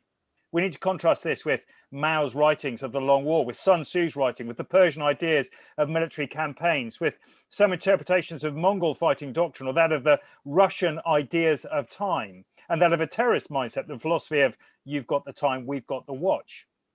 So we do need to go elsewhere. We need to look outside of warfare to try and understand what it is to live with indecisiveness. And in this panel, we're drawing comparisons with three different facets of life, from health, from policing, and from business, areas of societies and economies where indecisiveness is a way of life, perhaps even by being desirable in some circumstances for economic, moral, or political balance. And it's worth getting into this, so we have, to me, an outstanding panel to help us.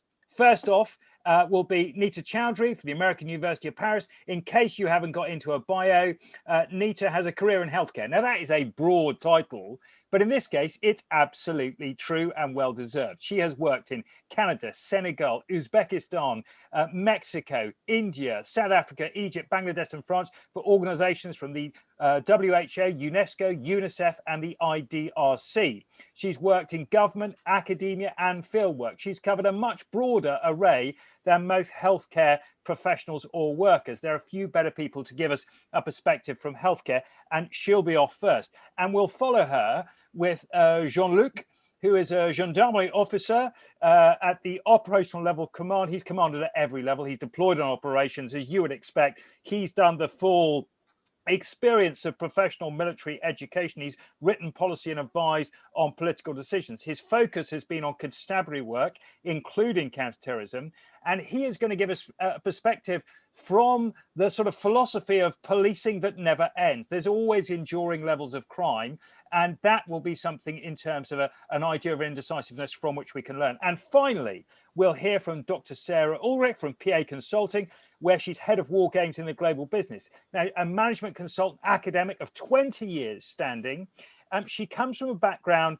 that games volatility, complexity, and ambiguity for business. The idea that there is no monopoly, that businesses need to learn with this idea of indecisiveness in the future and be able to become resilient to it. So without further ado, we've got about 45 minutes, I think, left to go. So let's hand over to Nita. And Nita, the floor is yours.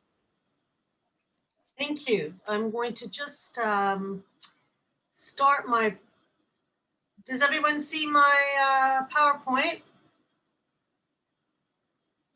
Do you hear me? Yeah, you're loud and clear, and we can see that nicely. Okay, great. Well, thank you very much having invited me to this very esteemed meeting with really fabulous speakers beforehand. I feel a little out of place as I'm not a war specialist, but I am a public health specialist and have worked many years on the ground in the field in many countries. And what's interesting is that human disease, disability, and death is something that we face on an ongoing process as mortals. And so winning is not something that's decisive, because in the end, we die.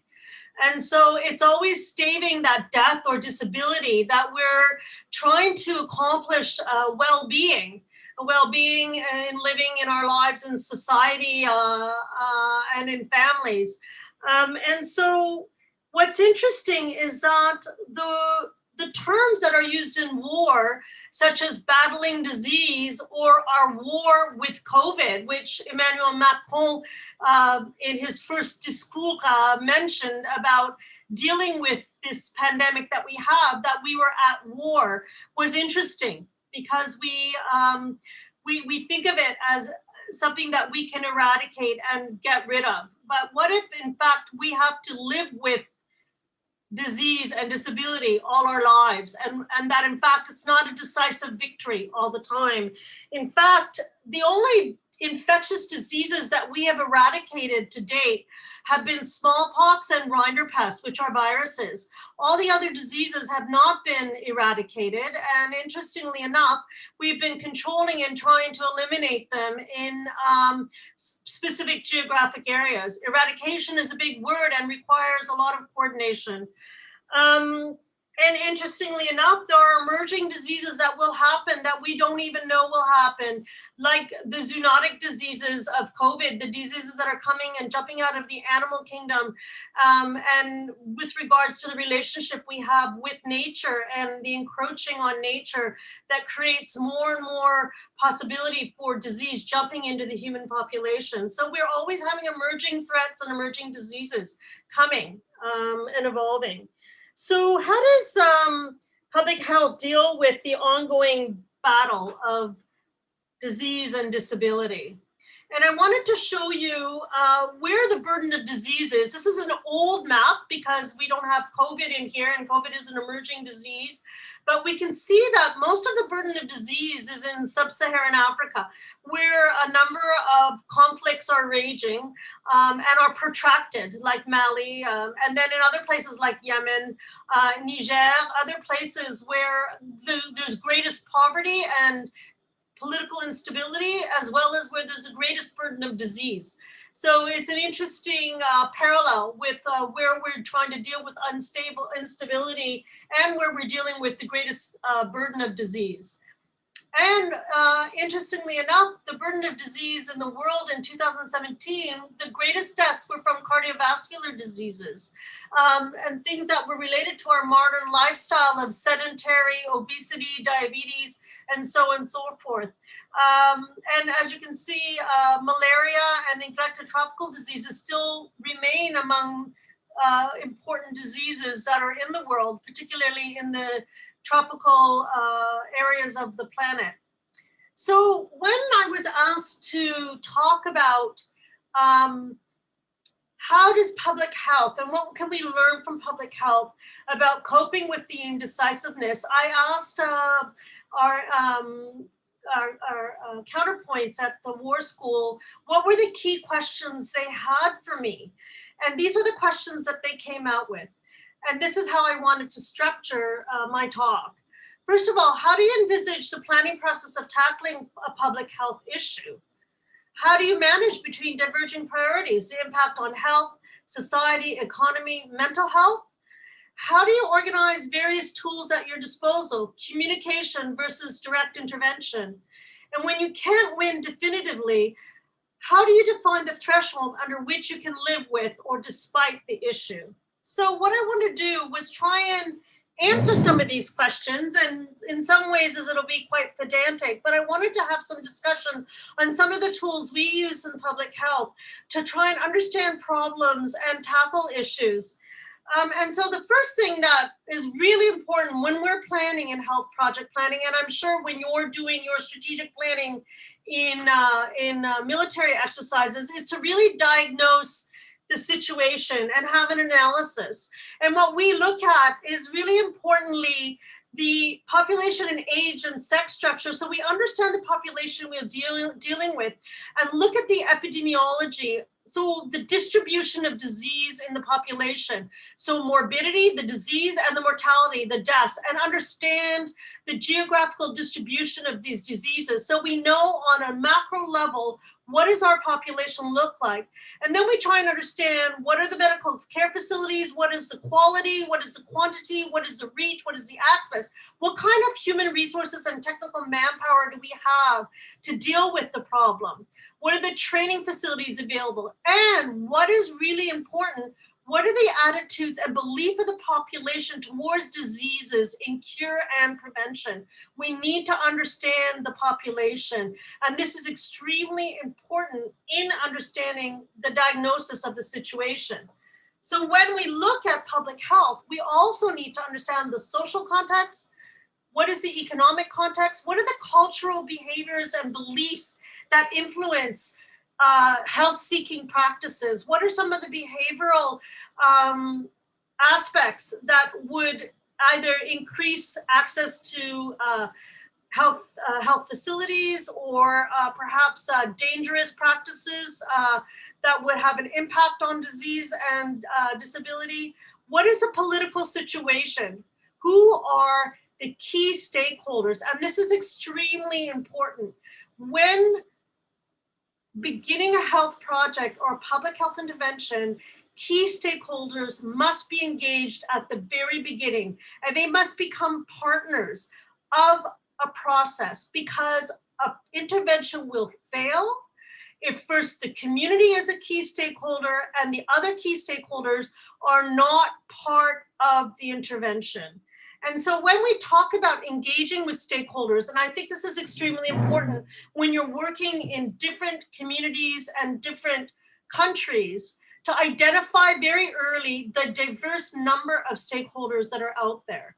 And how close are they to the problem that you're identifying? How much power do they have to impact change?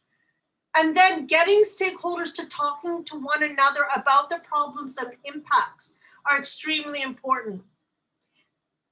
And before even trying to explain yourself as the project implementer or the public health intervention leader, you need to understand before you're understood. Understand the context you're in and listen, and really listen to what's happening from what the different stakeholders are saying.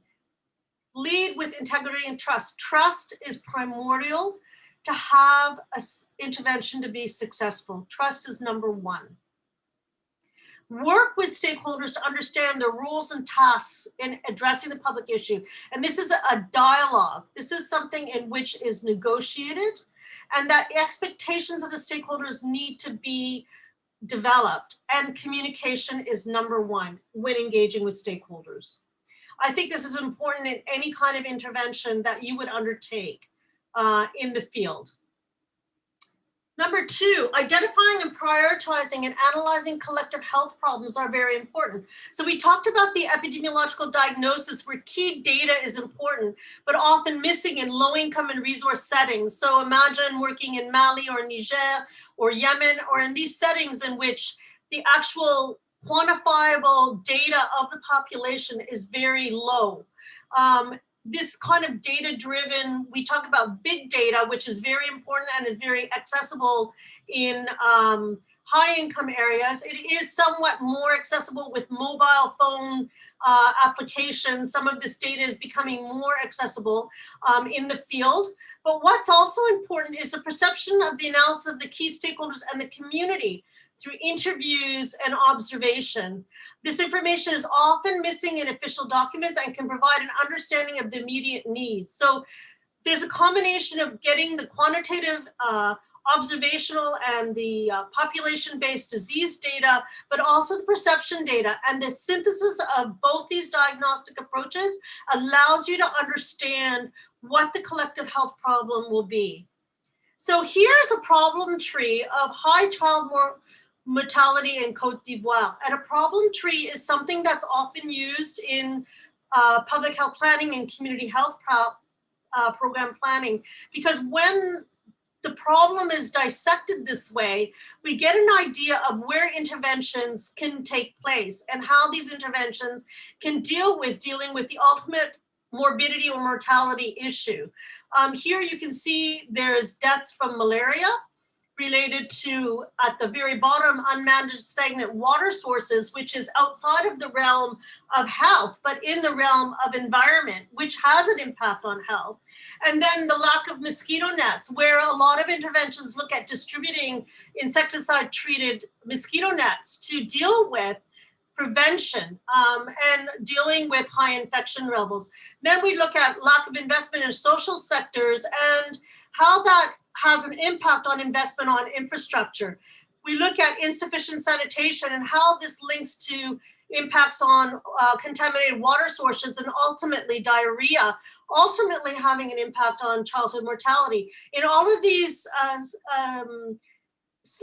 examples, interventions can be had by addressing these particular causes and ultimately impacting overall child mortality. And that is how we identify the collective problems when we begin to identify the type of intervention we would have.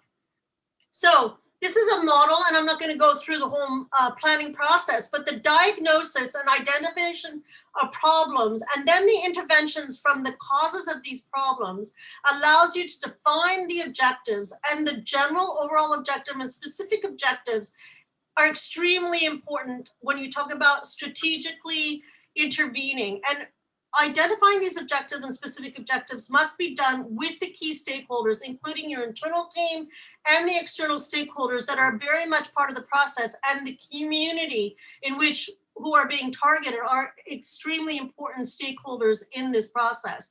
And ultimately setting up the program, tracking and monitoring with indicators and smart indicators, and eventually evaluating the project is all part of the health project planning cycle that allows for an iterative process of implementing a very relevant and effective program. So now the question is, you have diverging priorities, and we see with the COVID situation, the lockdowns have created a lot of collateral damage in an economic and social and mental health psychological perspective. And some of our interventions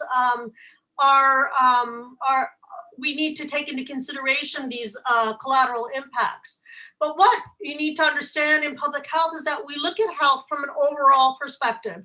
We might think of disease being microbes impacting our bodies, contaminating us, infecting us.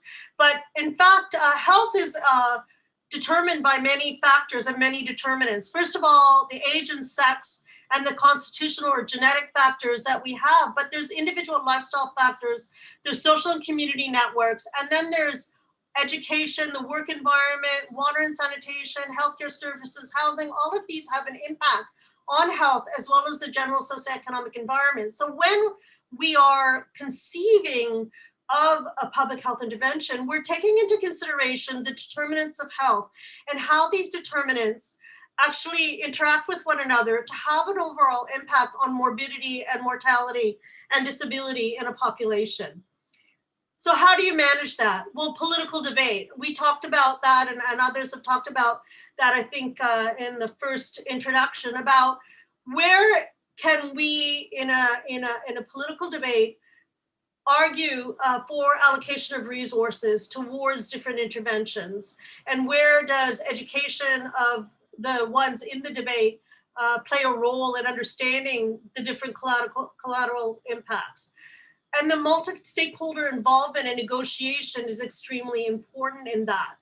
In addition is the intersectoral collaboration, not just the health sector playing their role in public health, but other sectors as well. Housing, energy, water and sanitation, occupational health, all of these sectors play an important role in understanding what kinds of interventions. We talked about stagnant water sources in increasing the presence of malaria carrying mosquitoes. Well, in fact, the environment sector has a big role in changing these kinds of stagnant pools to decrease infection rates in the population. And what's really important is constantly tracking and monitoring the social, economic, and psychological impacts of the interventions that we're doing and responding with support and programming. In the COVID situation, the psychological impacts of lockdown and social isolation and also domestic violence has been tracked. And there's more and more online support, for example, for sufferers of domestic violence and trying to get to those people who are isolated. So tracking is extremely important. The next question, how do you organize various tools at your disposal? Communication versus direct intervention. So I'll go very quickly. We know there are biomedical tools like diagnostics, vaccines, and therapeutics, but we know until these are widely available, we need to work on risk communication and community engagement. And this is extremely important. It must be community-centered. It must be informed by data, both qualitative and quantitative. Trust is extremely important. It must be participatory. It must be open and transparent. It must be integrated. It must be accountable. And this is just an example of something that was developed with different stakeholders to deal with the coronavirus. And then the last question was, when you can't win definitively, how do you define the threshold under which you can live? So all different countries have had different strategies on dealing with this pandemic. And the strategies all are accepting a level at which they accept infection and disease. And in this, surveillance has been extremely important. Exclusion strategy, for example, maximum action to exclude disease. The Pacific Islanders and territories, they've basically decided they don't want any disease. The elimination strategy, in which just specific geographical areas are eliminating the disease, have been accepted by China and Taiwan. The suppression strategy, action increase in a stepwise and targeted manner to substantially lower the case numbers and outbreaks in Europe and North America. The mitigation strategy, which Sweden initially undertook, was to flatten the peak. And then no substantive strategy was largely uncontrolled pandemic in some lower income countries. These different strategies show a social acceptance of what is considered acceptable in disease and death. And of course, these are evolving and changing. This is an example of of indicators that are used for governments to decide on the level or phase in which a country would go into. And I wanted to just show you some indicators that are quantitative that allow you to understand where these decision thresholds are made. So in the green prevent zone, This is from the Ministry of Ontario in Canada. They looked at the weekly incidence rate is less than 10 per 100,000. The percent positivity of the tests are 0.5%. The reproduction number is less than 1. And the level of community transmission and non-epi linked cases are stable. We say that the hospital intensive care unit capacity is adequate, and the public health system capacity, case and contact follow-up within 24 hours is adequate. That is at the prevention level. I'm not going to go through all of them because I have little time, but just to show how things change in the red and control zone, you see that the hospital ICU capacity is risk of being overwhelmed, and the public health system is at a risk of being overwhelmed as well. And then in a lockdown, we see that the adverse trends after entering the red controls, such as increased weekly incidence and case incidence of test positivity, increasing cases and test positivity among people age 70 or over, increased outbreaks among vulnerable populations. The health system is overwhelmed and the public health capacity is overwhelmed, and we go into lockdown. These types of indicators are extremely important, and this is my last slide, to show you where is the threshold and where do we decide when is it a win, when isn't it a win. Without protective measures, we have more people ill in a short period of time, and we don't have the health system to treat them. The threshold, and with the measures that we have, we spread it out, but we can treat people. We have the capacity, and that's how we decide whether things are going to be a win, a decisive win or indecisive win. Thank you. Nita, thank you very much indeed. I was struck by how much commonality there was between healthcare and the language you were talking and the military one of grand strategy. You know, even in things like, you know, the diagnostic in the problem tree you were talking about, mapping the totality of the issue to understand where the intervention would have the most impact should in theory be being done in national security councils. I'm not sure exactly we see the science being applied in the same way that it is in healthcare, in that targeted interventions take place in healthcare, whereas I think there's much more broad use of the military, and perhaps that's something we want to get to in questions. But also when you discussed communication, I was suddenly struck by the idea that whilst you have a completely different language in healthcare, which most, you know, the lay person would not understand more generally, the reality is that doctors and healthcare professionals tend to communicate with clients and the general population in a very clear and concise way, in a way that is both professional, but is also understandable. It's digestible while still retaining that essence of science. And I sometimes worry that the military is somehow missing this trick and is either disappearing down, becoming too technical, or is making it up. Anyway, I thought you ended with probably the most important points that I want to get to with all our panelists at the end. Firstly, about thresholds. In essence, you know, we might dress it up, but it's about what level of death is acceptable. You know, I think is a really, really difficult question to answer. But also then I want to get from all panelists at the end of this, the idea about how do the people in these professions learn to live with the fact that this is a forever war? It's a forever campaign. It's going to outlast them through to retirement. And I think that's something I hope we can get into discussion right at the end. But in the meantime, let me hand over to Jean-Luc, and we'll come at it from a policing perspective. Sir, the floor is yours. Well, thank you, Peter, for such a flattering and probably undeserved introduction, which puts some pressure on me, actually.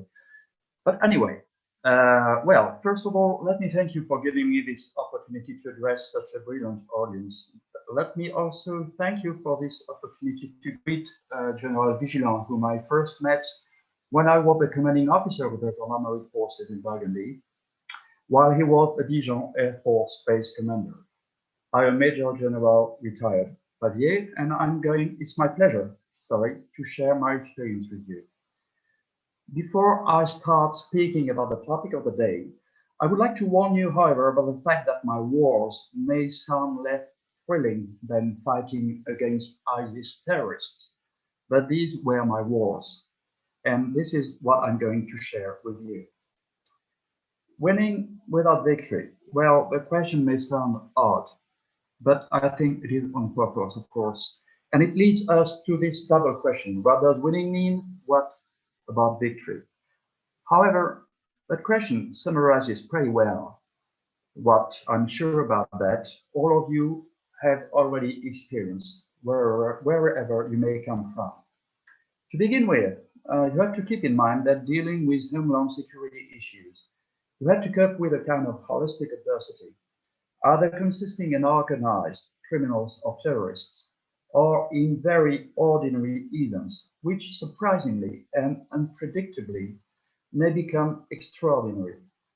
The gendarmes who are listening to me now know that pretty well, sorry, if they are not napping, of course. Let us go deeper. To help you better understand the context I had to live with, I need to share with you the overall picture of what I found, what I had to cope with, and why and how I did it. Now I have to apologize, for I'm going to inflict you some figures and data which can sound a little time-consuming and cumbersome, but they are necessary to understand my operational context. But I promise there will only be one slide. The provincial command of the Gendarmerie forces in Burgundy, when I took over my responsibilities in 2011, was then and is still a middle-sized one, with a strength of more than 2,500 gendarmes and civil servants, and almost 900 reservists. And I had roughly 250 units. My operating budget was less than 8 million euros at most, but after removing what I had to pay for gas and the heating of my barracks, for instance, I had no more than roughly 3 million euros left. The province of Burgundy consisted then in 4 départements, Côte d'Or, Yonne, Saône-et-Loire, and Nièvre. My command extended over a rather vast territory, almost 32,000 square kilometers, 6% of the French territory.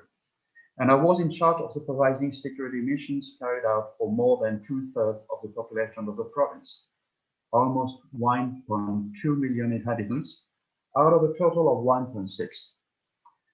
In my area of responsibility, I had more than 2,000 towns and villages, some of them quite tiny. My units registered around 50% of the crimes perpetrated in the province, and population density is quite low, 52 inhabitants per square kilometer, whereas the national rate would rather be around 113. Interestingly, the population in 3 of my départements, Nièvre, Yonne, and Saône-et-Loire, was getting older, which meant that more people died there than there were births. It's an important point which I'm making. The crime rate, around 30,000 crimes a year in my area of responsibility, which is rather low if you compare with other areas in France, ranked 13, considering the national figures for the whole gendarmerie. However, the province is crossed by numerous highways and was at the crossroads of 2 major crime clusters, the areas around Paris and Lyon. When I took over my functions, break and enter burglaries were a genuine plague, with an increase which in some areas reached 20%. Perpetrated by organized criminals coming from Eastern Europe, this type of crime was my top priority. To sum up briefly, you have to keep in mind that the operational pressure, if you only compare the crime rate, was not so high. But the population living in my area of responsibility was generally very scattered, and I told you, rather middle-aged or old. That means that this type of population, is more vulnerable to the feeling of being insecure. And in some places, things were growing psychotic and irrational because burglaries could actually occur anywhere.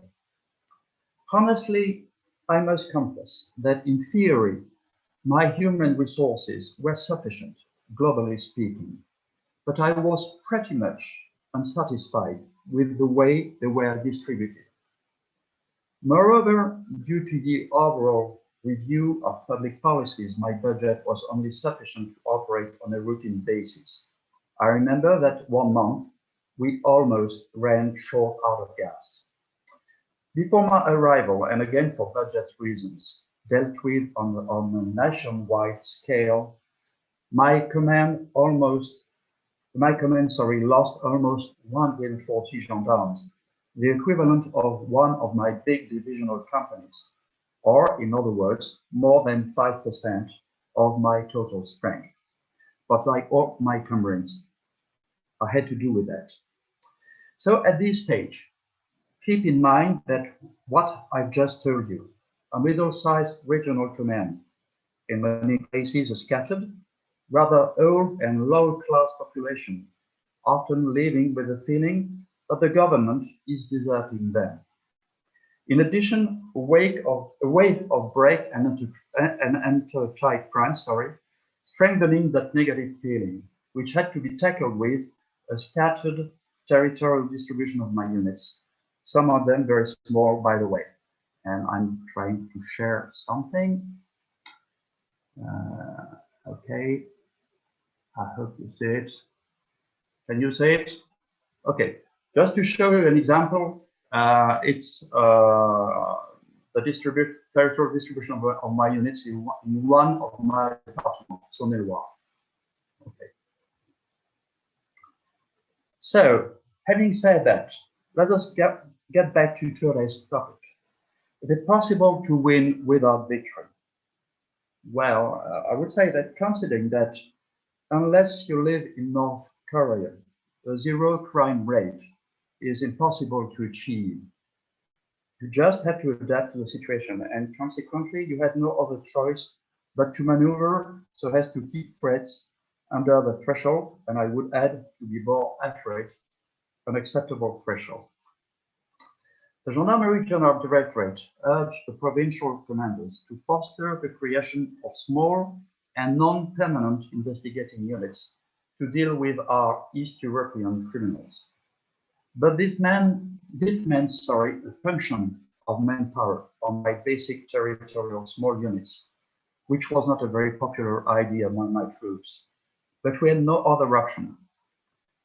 I concluded that I could not for sure win a crushing victory, but that I would win anyway. On the one hand, if I kept my subordinates' confidence, and on the other hand, by convincing the mayors and population in my area of responsibility that they would see more gendarmes patrolling outside than never before, and by the way, what they pay taxes for. This was the opportunity to teach my unit commanders an important lesson that myself I learned some years ago. As the famous French writer André Gide put it, choisir c'est renoncer. Making choices means that you have to give up other options. Therefore, I told them that one choice is made, you have to stick on it, which doesn't mean that you don't have to adjust your options during the action. What I'm telling you may sound so basic, so obvious that you could think that I'm considering you as unexperienced young recruits. But believe me, at least in the gendarmerie, this was not so obvious.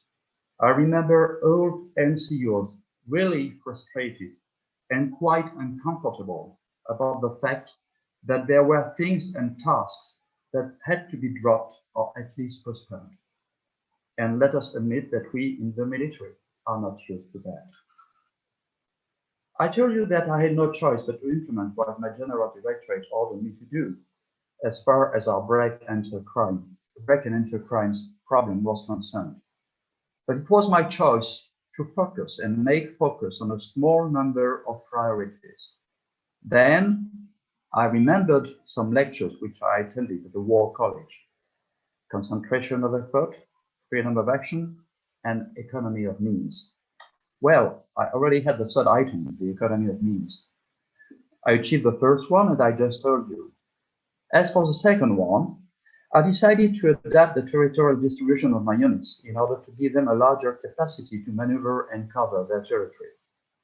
Over my 4 years being in charge of my command, I could disband 15 small units while redeploying the equivalent strength where I considered it was necessary and useful. Of course, some mayors were very unhappy with that, but one of them, very honestly, told me that perhaps he lost a gendarmerie station, but at the same time, he could, however, see more often gendarmerie patrols in his town and over the area. I said to myself that I was going to win my bet, but what I needed was a bigger and better connection between the gendarmerie and the population. We were asked by our General Directorate to develop a neighborhood watch program, but there was some resistance and reluctancy among some mayors who considered that it was our job and not theirs to deter crime and that their population was not ready to report suspicious behaviors to the gendarmerie. Then came the terrorist attacks of 2014. Because my gendarmes were more used to going outside, leaving red tape behind them, they knew much better their area of responsibility, where the population was more used to seeing them, either on board their patrol vehicles or on their bicycles, or even patrolling on foot, or of course, on traffic control operations. The weeks after the attacks, we held the ground like never before, just because we were asked to deter another possible terrorist attack. But we also succeeded in securing and strengthening the confidence of the population. Believe me or not, but immediately after, we signed a huge number of neighborhood watch agreements with towns which so far had been rather reluctant. Almost at the same time, the burglary problem was under control, stabilized in some points, decreasing in many others, with better crime-solving rates. When I handed over my command, break and enter crimes and burglaries were reduced by more than 5%, I believe. So, as a conclusion, I would like to remind you of what Marshal Joffre once said. I do not know who won the Battle of the Marne, but I know who would have lost it. I'm not trying to depict myself as a history maker, of course. I'm just telling you that it is, of course, possible to win without victory, provided that you make your own choices, knowing why you make them, taking responsibility for them, and being able to explain your subordinates the reasons you order them to act accordingly. There is no small win because there are no meaningless battles. Well, here we are, as far as I'm concerned. Thank you for your attention. Jean-Luc, a beautiful story, beautifully told, really nice. I look forward to coming back to it. I'm struck again by this idea of perception, which I think came out of Nita's, about the need to relate to your audience. We call them stakeholders, or your target audience, but the relationships that you hold around you, which are really important. And indeed, the idea of making these choices. I mean, you yourself went back to the principles of war, would have been familiar to perhaps not Germany, but certainly to Foch's ones, even perhaps to Savkin. There's a relationship here with how we make choices that's really important. And maybe this is something we'll get to with Sarah. So the world of business, Sarah, this again is a very indecisive, unending set of competitions. The floor is yours. We look forward to your intervention. Thank you very much, Peter, and thank you for having me. Merci beaucoup. I wanted to, obviously, it's going to be a whiz tour. We could spend hours talking about the indecisive or ambiguous environment in how business is tackling it. But I would like to share some key thoughts around my decision support experience on how the business world consider indecisiveness in a planning context. and also why living with indecisive environments in the business world is such a vital challenge to tackle, and how they tackle it. And I will finish, Peter, I hope I can add my 2 cents on 4 key opportunities, actually, trying to flip the coin. We are talking a lot about challenges, but there might be key opportunities to change, and business, how would business contribute to that, working with the public sector as well. And again, happy to take some questions at the end.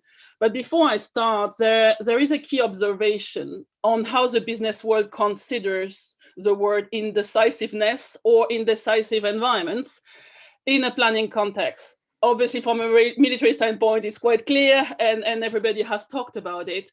But for businesses, obviously, it doesn't mean a comprehensive, so never able to have a comprehensive win, meaning indecisive, not decisive. But from a business point of view, it's more from the decision-making outcome perspective. So meaning more dealing with ambiguity, ambiguous environment. So I will stay in that particular field. So in my 20 years experience, I have really seen that the words also ambiguity, how businesses tackle ambiguity, is really considered as another planning assumption. So ambiguity has to be then managed accordingly. So you are having a third category that will be embedded in decision support planning. So the best case scenario, the worst case scenario, and the ambiguous case, or cases, should I say. And in a color analogy, obviously, white cases, black cases, and gray cases. So how do businesses tackle and plan for those gray cases? We're going to come back to that in a second. But first, a few words. Obviously, the business world context is a bit different from the military one, and they have by nature a more shorter, immediate outlook, I would say. So they consider the short, medium term. And I will come back. There is something to be done around for them to become better at considering the longer term and how to manage that. They have also a challenging, competitive, and complex environment. So they're really, really used to look at all the ecosystem, all their stakeholders. So obviously the obvious one, competitors, but customers, their clients, regulators, governments, media, etc. There is also, from a business perspective, the need to adapt fast. So this is a fast-moving world. So obviously to be able to thrive, but at times also to be able to survive as an organization itself, which is often has obviously high stakes there too, from that angle. And the ambiguity within business is also has a measurable cost. So the impact, obviously, of that, they are keen to avoid and get clarity on how to tackle it. So how do business go about it? So typically what I have seen, so to tackle ambiguous environments, so gray cases. So I have seen they can apply 2-dimensional planning approaches for decision support, and they should do a bit more of 3-dimensional approaches. So I'm not going to go into the deep dive because it would be great to take some questions, but for 2-dimensional, so for example, the classic risks and impact assessments, contingency, mitigation, action planning, communication planning at all levels. So the kind of bronze, silver, and gold kind of classical resilience planning. But there is also a physical security planning, but also the virtual environment is more and more tackled as well. So for example, social media is being monitored quite actively, live actioning tools as well to be able to answer to their customers very quickly, etc., etc. So they are trying to get always one step ahead, even if obviously in social media context, this is proving impossible.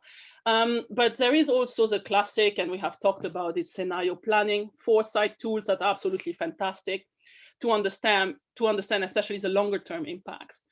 And there is also the traditional learning and training to learn new skills, and business does that also very well around leadership, business continuity, etc. So all kinds of topics.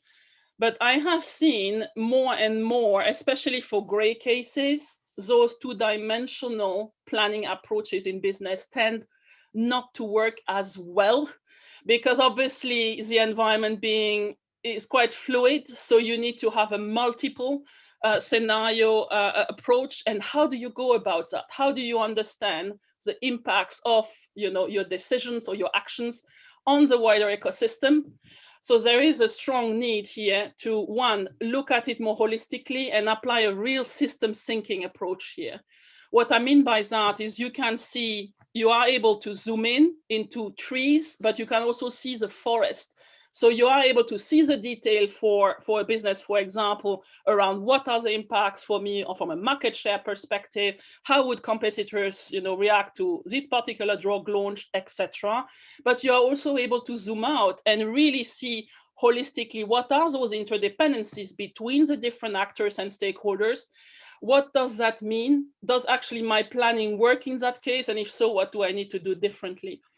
And second point that is quite powerful in that is they need to do more kind of immersive experiential event, obviously taking it from the military war games.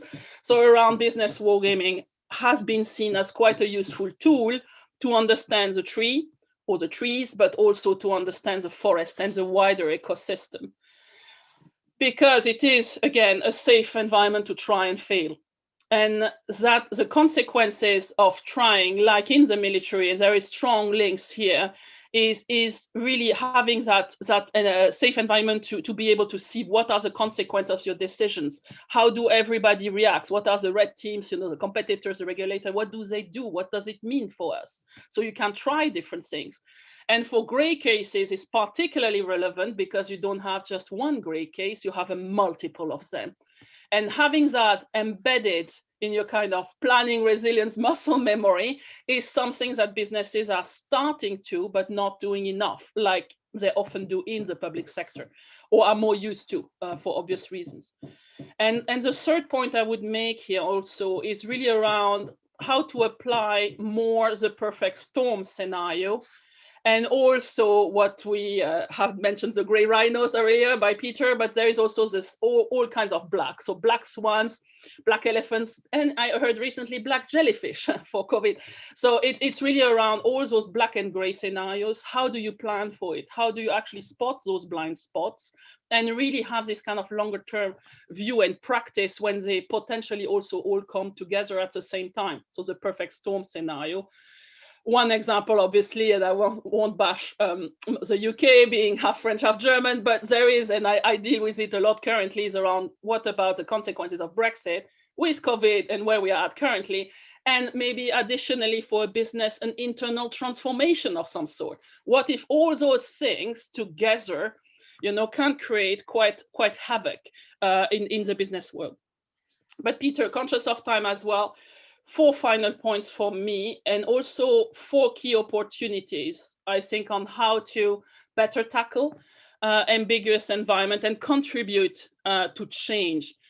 One is planning for those gray cases systematically. There is no question, and I think COVID has highlighted that very well, that there is a need in the business world to do more medium to longer term horizon scanning and more regularly, and really push the boundary on actually, is that really what we mean? What is it? If we are having all those things coming together, how can we survive effectively? But also obviously linking the 2-dimensional and 3-dimensional planning method I just mentioned and embedding those in the decision support DNA of how they go about their resilience, their testing, and that it's a continuous improvement loop is quite important, because it's all good to do one of those events, but if you don't implement it and be part of the planning process as such, it's meaningless.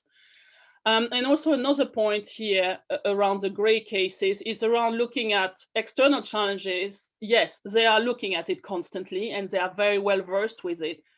But what about internal as well? And often this is quite an overlooked angle, and not only the classical, maybe disgruntled employee, but there are other things that could have, however minor, it's combining all those little things together that can create those blind spots that you didn't foresee or didn't expect. The second point, and I think this is paramount, it's the public and private sectors need absolutely to collaborate more.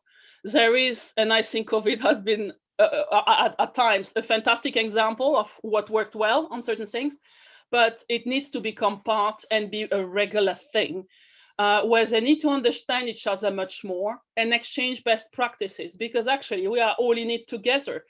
However, there are different, aims and objectives. we are living in this particular world, and we need to work collaboratively to really tackle, especially in those ambiguous environments and ambiguous times. But also there is a need to do more collaboration of front of mind challenges. So for example, it happened to me, so there is a lot around market-wide exercises, especially in the financial sector. They're absolutely brilliant at it. And they are bringing all, the sector, public and private as well, together, and really look at, from cyber attacks to regulatory challenges on how, if there was a survival question, how would they go about it? So why not do more of those across all sectors to really see on front of mind topics, obviously COVID, but also geopolitical challenges, sustainability, innovation, you name it. That would be quite an interesting one. So collaboration is the second point. Peter, 2 more points. So one is focusing, really, really important one, is focusing on the business decision makers.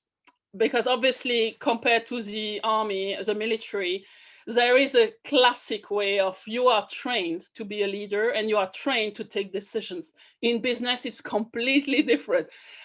You are dealing with a business person that is there for different reasons. I'm not saying I haven't met good leaders, but there is also a challenge that when you are in a stressful and ambiguous environment, it requires to rehearse a particular set of leadership skills and response teams coming together. It really creates this need that they need to really train as an individual, as a leader of those individuals, but as a team of leaders as well. So having a look at from those different angles is particularly paramount. And the last point is really as well that has been pushed with COVID, but for me is a big opportunity around focusing on purpose. Businesses are more and more purpose-driven. And they're really, really taking a look at how they contribute to the employees, to the customers, but to society as a whole as well. And COVID has highlighted that shift even further and accelerated that quite a lot. So the why of businesses is changing, and they have, I think, a really big role to play in tandem with the public sector to actually lift this indecisive, ambiguous environment fog. I would say the indecisive, the ambiguous environment is allergic to collaboration, is allergic to actually purpose. If there is a way to tackle this, that's where I would start. And business have a great opportunity to be a catalyst for change in that, working hand in hand, again, with the public sector. So they could not only become better at navigating indecisive/ambiguous environments with what we said above, but in tandem, bring their purpose-driven actions to contribute to build a less indecisive world. And that's my thought, Peter. Very happy to take any questions and contribute further. Sarah, that was a brilliant intervention. Thank you very much indeed. And the questions are flowing in. We've got them across here in the side panel, and we'll get them. We're not going to get them face to face because of the challenges of time management, and people need to get a break before the next session. But we will get to those and post some answers so we can get through them. But I'm struck by all three of you in this idea of the threshold of how to have the conversation, whether it's with business leaders or with mayors or with politicians, about the thresholds at which behaviors are acceptable, our behaviors must change, but also the points that Sarah brought out there about this very popular military ideas at the moment of pace, of speed, of scale, this narrative that we continue to hear from futurologists and fiction writers, that the world is changing faster than ever before. But I think all three of you took a step back, a sort of measured pace, and whilst there was a degree of repetition and use of the military lessons, they weren't the military lessons of the last 5 years. They were the military lessons across millennia of experience rather than just the past 5 years. And I think there's a sort of, I would relate it as a Colin Gray school perhaps, which is that actually we've been dealing with a similar situation with similar challenges, whether it's smallpox or burglary or new fishmongers, perhaps, in different ways in business for hundreds of years. And perhaps we shouldn't just knee jerk to some of these things that we think are the most important ever. Now, I think raises very important questions from everything we've talked. I mean, in this panel, we've admired the problem, we've characterized it, we've compared it, we've contrasted it, we've drawn out some beautiful examples. But reacting to it is really the job of the next panel. And I am really excited, genuinely excited to hear from our next three speakers. We've got Bill McCraven, Ike Wilson, and Eugene Keegan, who are going to bring us some of those solutions. But in the meantime, Benjamin, I would offer a round of applause to our three speakers from me, but it's back to you. Thank you. Thank you very much, Professor Roberts, and see you in a while for the conclusion. Again, I'd like to address special thanks to all of our speakers for the brilliant outcome of the discussion. Now let's take a 10-minute break. Please stay connected and feel free to leave any comments about the event on LinkedIn. See you in a while.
Ladies and gentlemen, welcome back to our Winning Without Victory event. Without further delay, let's move to the last panel of this conference, how to be better prepared to face indecisiveness in endless wars. Our last moderator, Paul O'Neill from the RUSI, will organize talks between the next three speakers, U.S. Admiral William H. McRaven, Dr. Isaiah Wilson from the JSOU, and Professor Eugene B. Kogan from Harvard Business School. Again, feel free to write down your questions to the speakers on our YouTube live chat, and we'll send them to the speakers afterwards if we don't have time to ask them. You may also leave a comment on the event on LinkedIn. Thank you very much. Over to you.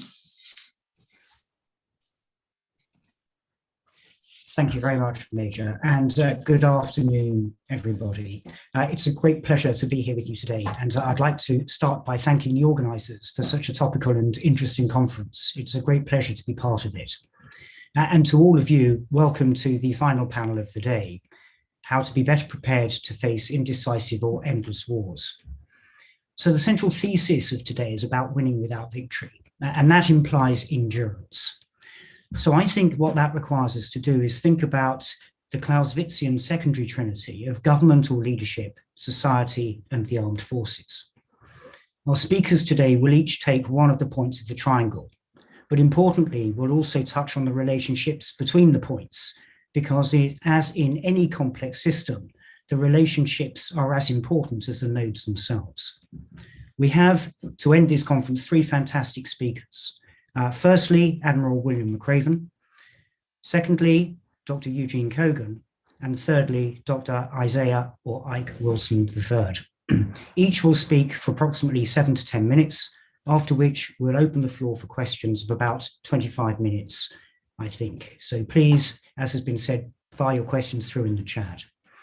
I'll introduce each speaker individually, starting with Admiral William H. McRaven, who is the Professor of National Security at the Lyndon B. Johnson School of Public Affairs at the University of Texas, Austin.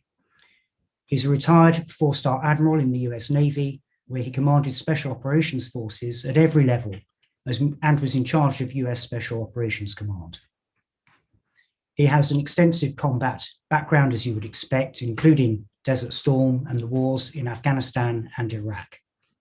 He's a recognized national authority on US foreign policy and has advised Presidents George W. Bush and Barack Obama and other US leaders on defense issues. I won't go through his full biography because we only have an hour for the whole presentation, but in 2011, he was the runner-up for Time Magazine's Person of the Year. In 2012, Foreign Policy magazine, including him in its top 100 global thinkers. And in 2014, Politico magazine listed him on the Politico 50. So I can't think of anybody better to speak on the first point of this trinity, and that of leadership. Admiral Bilser, over to you. Hey, thank you very much, Paul. It is great to be with all of y'all today. So thanks for extending the invitation to me. I love to do these sort of panels, and certainly with these remarkable panelists that are joining us today. So when I talked to Paul earlier, I said I wanted to kind of take a little bit of the contrarian view to start with and challenge the assumption that this idea of decisive victory is not inevitable. And I might turn that around and say that, endless wars are not inevitable. But I think there are kind of three components to dealing with this to ensure that we don't find ourselves in these endless wars. And there's nothing rocket science about them. The fact of the matter is, first and foremost, you have to have a clear strategy. But I'm going to talk a little bit more in detail about that because I think we've made some fundamental mistakes over certainly in the last 20 or so years. You have to have strong leadership. And then the other part of this, and certainly as we see it from the United States, and I think it probably applies in militaries everywhere, is the public has to be invested in the war. Not just interested in the war, but invested in the war. So let me kind of take those and break them apart quickly here. So, I do want to quote Clausewitz. I think every military leader needs to start off with a quote from Clausewitz. And this is probably more a paraphrase than a quote. But in his book on war, he said, everything in war is easy. It's just the easy things are difficult. Everything in war is easy. It's just the easy things are difficult. I was telling the story the other day when I was a 3-star admiral in Afghanistan. I was heading from the United States back to Afghanistan, and this was 2009. And I was reading some kind of foreign policy magazine, and there were 2 articles by a couple of very prominent PhDs, East Coast Ivy League PhDs. And this was the time when we had changed, we had begun to surge into Afghanistan. And so these PhDs were providing us their wisdom on what the military needed to do. And frankly, their wisdom was a little bit condescending, but you know, I was reading the articles, and they said, and both of them independently said, you know, the military just doesn't get it. If they would only build roads in Afghanistan, they could win this war, because the roads could connect, you know, the villages to the district to the province, you know, to the central government. If they could only build roads. Well, no shit. Why didn't we think about that? Well, the answer is we did think about that. It's just when people are shooting at you and trying to blow you up, it's a little hard to build roads. Everything in war is easy. It's just the easy things are difficult. So it is easy to sit here and say you need a strategy, you need a strong leader, the people need to be invested. It's just hard to do. But I would offer, if you go back in at least the late 20th century for the United States, and you look at how we confronted a number of the issues, you know, Grenada, Panama, Kosovo, Bosnia, and then Desert Storm. I mean, those were kind of the sort of wars that had a short-lived time frame, because we had very, very clear strategies on how we were going to approach them. We had an exit strategy, we had an entrance strategy, and we had an exit strategy. But I will also offer that, you know, if war is this extension of policy or politics, as Clausewitz says, then you've got to start off with a very clear and thoughtful objectives. And I would offer you have to do this at all levels of warfare. So it's not just about having a grand strategy or strategy. You better think about the strategic, the operational, and the tactical, or you're going to get yourself in a lot of problems. And I would offer Afghanistan as a little bit of an example of that. You know, as we went into Afghanistan, of course, our objective was really to ensure that Afghanistan was not a safe haven for Al-Qaeda. And those were, you know, that was a pretty clear objective at the kind of the strategic level. We don't want Afghanistan to be a safe haven for Al-Qaeda. But if we had thought through that down to the tactical level and realized that in order for Afghanistan not to be a safe haven for Al-Qaeda, that meant that we were going to have to own every piece of terrain. And in owning every piece of terrain, we were going to have to engage in a war with the Taliban. And so while the overarching objectives were honorable and noble and the right thing to do, you know, we may not have thought all the way through it. And as a result, we go in, we obviously, you know, kick the Taliban out of power, we put Karzai in, and then all of a sudden we find ourselves entrenched in this kind of endless war because frankly, we had mission creep. We allowed ourselves to be trapped into the broader issue of ridding the Taliban because we didn't, I would offer, we probably didn't think far enough ahead in terms of the tactical aspects of what was going to be required in order to achieve the strategic goals. So again, you have to kind of think through this at all those levels.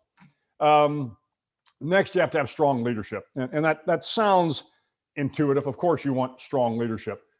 But when I think of strong leadership at the political level, it is best to have somebody that you hope is experienced, that is educated, that is thoughtful, that listens to the counsel of the generals and the admirals and the other political leaders, that understands the history and the culture and grasps the limits of power of the US or any other country, and that is careful about the hubris. You know, all of us that have been part of countries where you are the great superpower, you have this sense that we can go and do anything. And the fact of the matter is, history clearly shows that is not the case. And then as a great leader, you've got to be able to confront the kind of slings and arrows that are going to come your way. You're going to have to be able to confront the criticism. And the best example I've seen in modern times of that actually is George Herbert Walker Bush for Desert Storm. So you think about President Bush at the time, exceptionally experienced. He had been not only the vice president, he had been the director of the CIA, he had been the ambassador to China. So he was experienced, he was highly educated at Yale, a very thoughtful guy. He listened to the counsel of both General Schwarzkopf and General Powell. He understood the culture and the history of the region. A guy that didn't have a particularly big ego, But then the thing that I think was most important was, as you may recall, as we went into, again, the objectives were clear. We wanted to get Saddam Hussein and the Iraqis out of Kuwait. The objective was not to overthrow Saddam Hussein. And as you recall, there was a lot of criticism at the end of this 100-day war. Well, why didn't you just march to Baghdad? Well, I would offer that a lot of leaders would have gone on, felt that pressure, and decided to march to Baghdad. But Bush had very clear objectives. Look, we're here to exercise a UN resolution, get the Iraqis out of Kuwait. That is our objective. We'll get that done. And I'm not going to be pressured into mission creep, because had he gone on to try to push Saddam out, we may have found ourselves in the same position we were in post 9/11.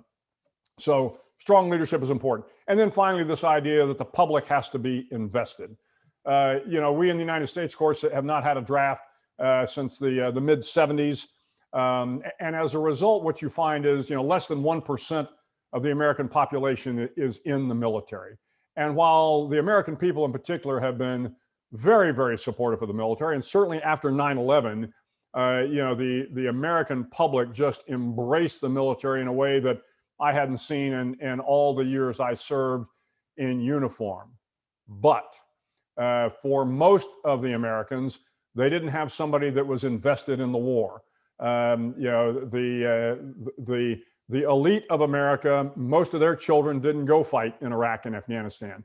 So the reason I think we had this endless war was because American boys and girls were over there fighting, but back in the United States, we were still concerned about the Super Bowl, and we were concerned about, the day-to-day activity. Nothing wrong with that necessarily, but when the war overseas does not affect you domestically in a way that really gets to your heart, and again, I don't want to imply that the American people weren't conscious of the losses. They were, but as a nation, they weren't fully invested, and that allowed us to, I think, continue on in a war that kind of turned it almost into this endless fight. So once again, everything in war is easy. It's just the easy things are difficult. It is easy to stand up here and to say that we need a clear strategy, we need strong leaders, and we need to have the people invested in the war. It's just hard to do. And with that, Paul, I'll turn it over to the other panelists, and I'm anxiously awaiting their points and look forward to discussing this further. Admiral Will, thank you so much. And thank you as well for a brilliant introduction to the next speaker as well. Dr. Eugene Kogan teaches about power dynamics in negotiation and leadership at Harvard's professional development programs and conducts research at Harvard's Business School. He's an expert in coercive negotiations, and he served as a Stanton postdoctoral fellow at Harvard Kennedy School Belfer Center for Science and International Affairs. He now teaches Using Power Effectively, a toolkit for leaders, a professional development program at Harvard University's Division of Continuing Education. His PhD thesis was on nuclear negotiations, and that won the Howard Rafer Award for the best doctoral paper on negotiation from Harvard Law School's program on negotiation. He regularly trains business, public policy, and military leaders at Harvard's professional development programs. And he will speak on the importance of building society's staying power, which builds very nicely on what Admiral Bill has spoken about, because it's so important to dealing with the prolonged competition. So, Eugene, I'm looking forward to hearing what you have to say. Over to you, please. Thank you. Thank you, Paul. Just checking that you can hear me well. We can indeed. Thank you. All right, excellent. Well, I am delighted to be here. I thank the organizers for inviting me. It's such a privilege to be on the same panel with Admiral Bill McRaven and General Ike Wilson.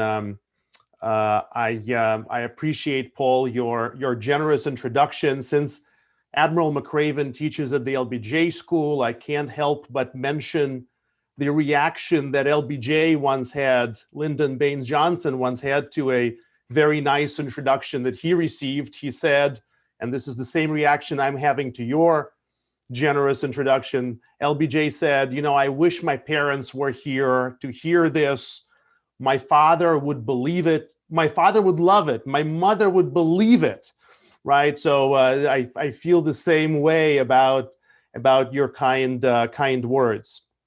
I want to make 3 points in the 7 to 10 minutes that I have with you, and indeed they build directly on Admiral McRaven's point about societal resilience. And the 3 points are staying power, mediation, and pedagogy. And I want to take those in turn. I've spent several years working with, studying, and meeting American secretaries of state, everybody from Henry Kissinger to Rex Tillerson. So you'll forgive me if I kind of anchor some of these points with thoughts that these diplomats had shared. And the first one about staying power comes directly from Henry Kissinger, right? Who, of course, writing about the Vietnam War, was talking about how staying power, in addition to military power, cyber power, economic power, he said staying power by the society is what really matters, right? Because if, as Admiral McRaven says, and as Professor Heiser said at the beginning of the conference today, if the public is not invested in whatever the military, foreign, diplomatic policy you have executing abroad, your policy will not come to a successful outcome, whether discrete or non-discrete, whether it is victory or some kind of just intermediate successful outcome. You've got to have the investment by the society. And I want to point out in the next 2 points, 2 obstacles and 2 potential solutions to this societal cohesion and societal resilience. And the 2 obstacles are really polarization, and I'll be speaking heavily from the American context here. And the second obstacle is if you will, the superficialness, if that's a word, and if it's not, I just coined it, the superficialness of a large part, and I don't want to be dismissive of the American population in any way, but a large number of people have a very superficial understanding of the real sophisticated nature, either of war or of foreign policy or of diplomatic policy. So let me tackle those issues in turn. I need not say a lot about the level of polarization in American society, and I would venture to say in the world today. We live in a world of disruption. We live, and I probably would not be overstating it if I said we live in an age of rage. And this becomes a huge problem, at least in the American context as I see it. And I would certainly welcome your questions, corrections, and comments on this. I think it becomes a huge problem when you're trying to mobilize a country for essentially an indefinite engagement, whether it's against COVID or it's against a hybrid warfare waged by states such as Russia and China, or it's the space race, or it's the threat of climate change. It becomes a huge problem when you have disagreements in the society that become heated and unbridgeable and intractable. And a lot of times that's what we're seeing in American society today. And the answer to that, and here Clausewitz comes perfect because that's the play in the subtitle of my new upcoming co-authored book on mediation, which is called Mediation, Negotiation by Other Moves, which is a play obviously on Clausewitz politics as, war as politics by other means. I think the answer to polarization is mediation. And we need leaders, and this is another one of those easy to say but difficult to execute calls. We need leaders, civilian, military, business, who are willing to bring people together and facilitate conversations. This is very easy to say, and that's all I'm going to leave it as at this point in the interests of time, but I'd be more than happy to talk more about how that might be done in the Q&A. So one problem to staying power is polarization, and the answer for that, I would argue, is mediation. The second problem that I pointed out, and I will conclude on this point, the second problem is the, as I called it, the superficialness of a lot of the public, at least in the United States, at least as I observe it, of their understanding of what war really means, of what diplomacy really means. I just give you two quotes that stood out to me very strongly. One is by Major General Bill Rapp, former commandant at the West Point and US Army War College, and currently at Harvard Kennedy School. And he wrote several years ago, as a society, Americans are intrigued by the lure of precise, discriminate military weaponry and dismayed when such expensive tools fail to achieve lasting results. And a similar quote by a former diplomat, David Newsom, who said, "The American view of diplomacy is a mixture of ignorance of its details, suspicion of its objectives, contempt for its importance, and fascination with its romance." That's the statement of the problem. So what would be my proposed solution, as complicated as it is? And the proposed solution is the one that Madeleine Albright has articulated several years ago, which is to make foreign policy, and I will add military policy, diplomatic policy, less foreign. And for that, we need statesmen, we need leaders, military leaders, academic leaders, as educators. And in concluding this, I draw back and I comment back on what General Vigilon said this morning about transformative pedagogy, or what Peter Singer talked about when he talked about useful fiction.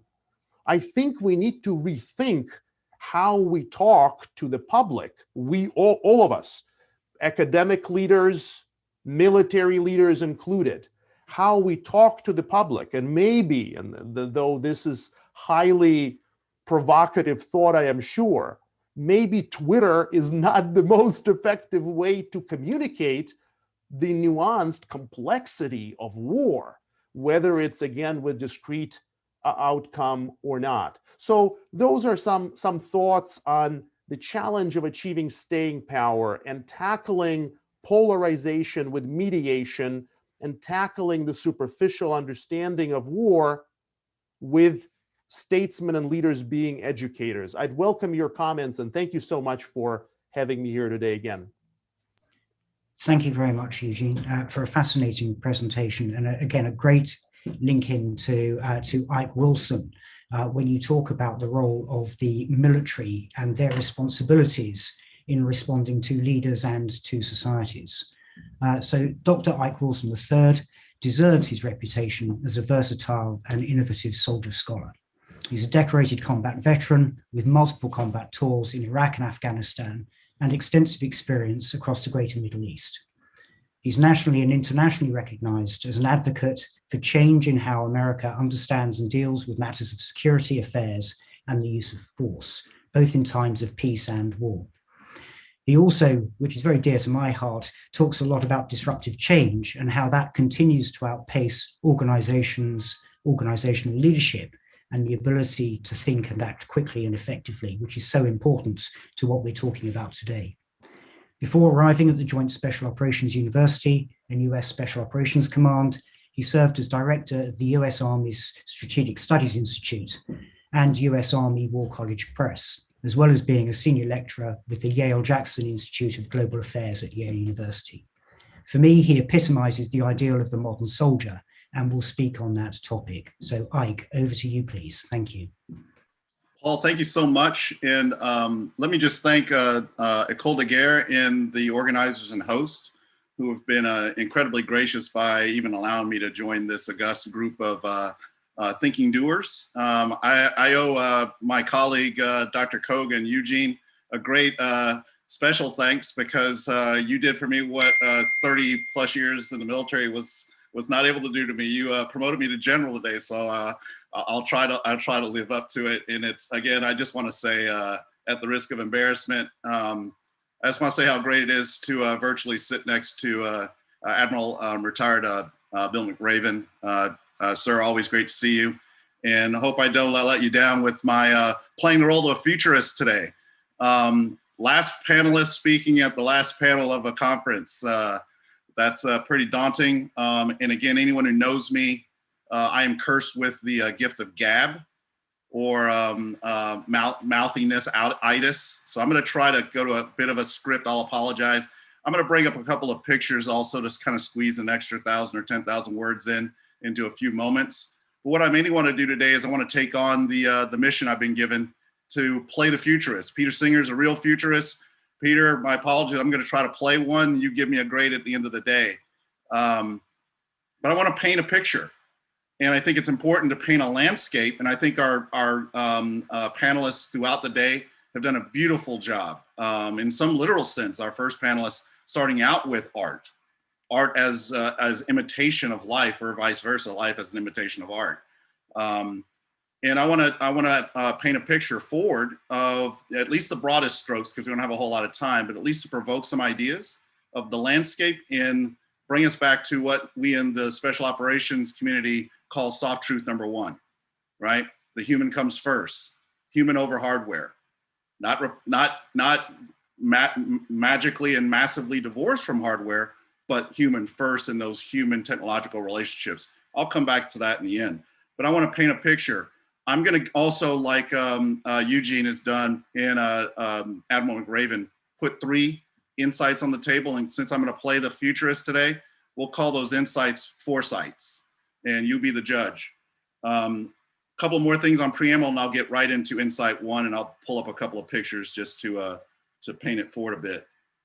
First and foremost, in terms of a preamble, I want to frame tomorrow's Universal Soldier, and that's the title I've been given. Please, everyone, every time I say Universal Soldier, have the suspicion and the scare and skeptical quotes in mind, and I'll probably do this from time to time to keep us in that spirit. But I want to frame it around the prototype of today's and frankly the last 100 years of the special operator. I'm going to do that for 3 reasons. The first reason is because in the broadest, most meta description and definition of the special operator, the special leader operator, the special forces professional, it means different than the regular and the conventional. Exquisitely so in terms of tradecraft and toolcraft, but it means different. And I would offer my second point, because what has been different and special in terms of the universal soldiers of the past and the present, I would offer in terms of this forecasted future forward, must be and become the new conventional. And so as we think about and understand and got a better understanding of our special operators, joint cross services within a nation state, and combined multinational allies and partners, what we understand as special today will become the new conventional. So I'm going to use universal soldier and soldiering mixed match with my specific talk of special forces and special operations and special forces leader operator. Lastly, my every waking and sleeping moment as the president of SOFS University, the Joint Special Operations University, as you would figure, has been and must be all about this future, all about the current leader operator, all about the next generation, what we're calling here in US SOCOM, the 4th age of the special operations professional. All my waking and unwaking moments are about thinking forward and retooling our teaching and learning, research analysis, and service outreach, everything we do, to begin to plant those seeds now to germinate and grow for harvest going out for the next 50 plus years. And so that's the preambles. Let me get to insight number 1. Insight number 1, a changed and changing landscape must be appreciated first and foremost, and it's essential for getting the future portrait and profile of this universal soldier getting it accurate. Let me fumble here for 1 second and see if I can pull up a slide just to give you a picture.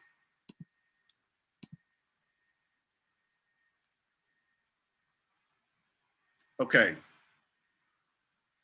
First and foremost, the Universal Soldier, Special Operations Force of the future, like the nations that they will serve and have served, are all at a threshold crossing of a next era, a new, what we call in U.S. Special Forces Command, Special Operations Command, a fourth age.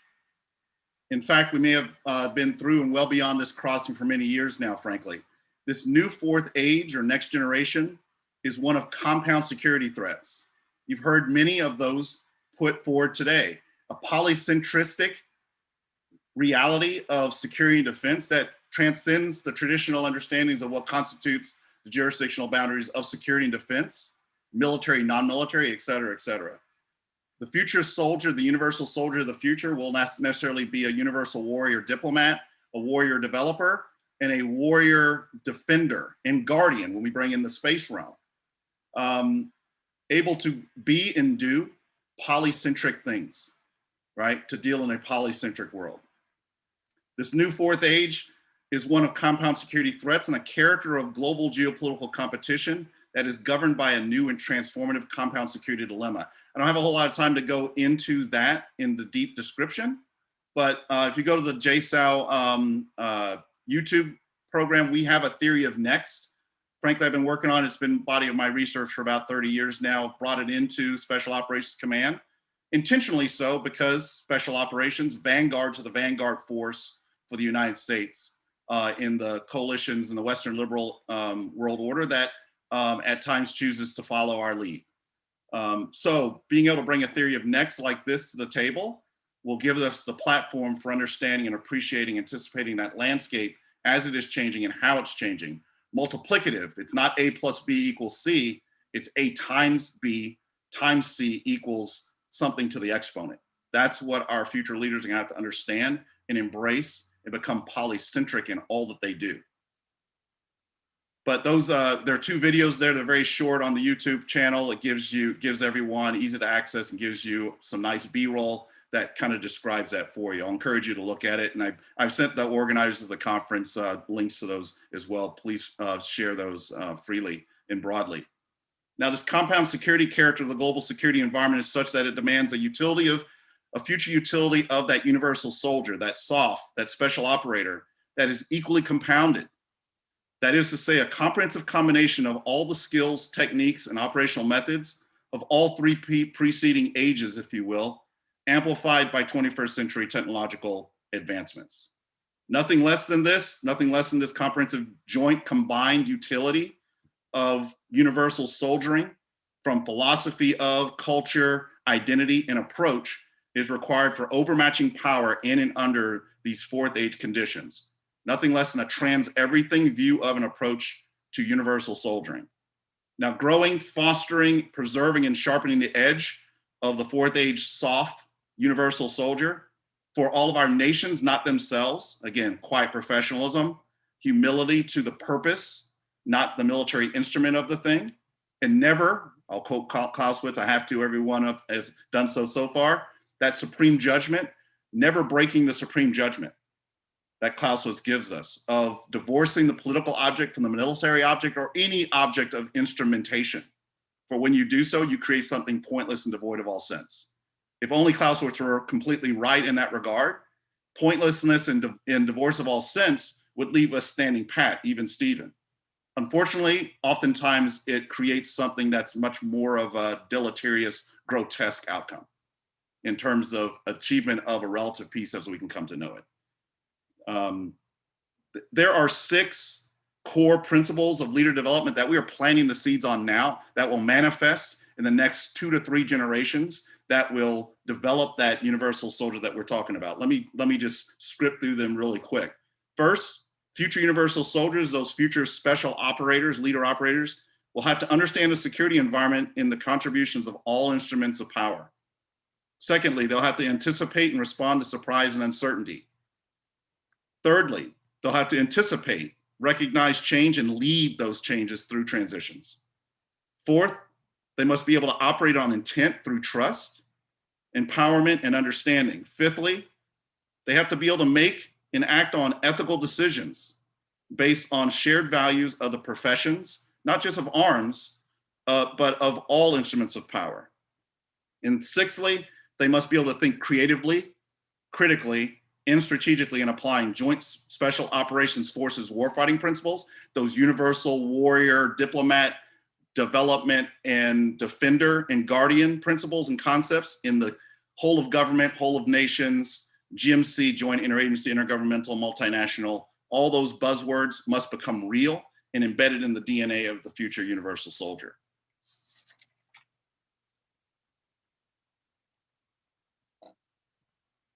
Let's see if I can get one more. Okay, good.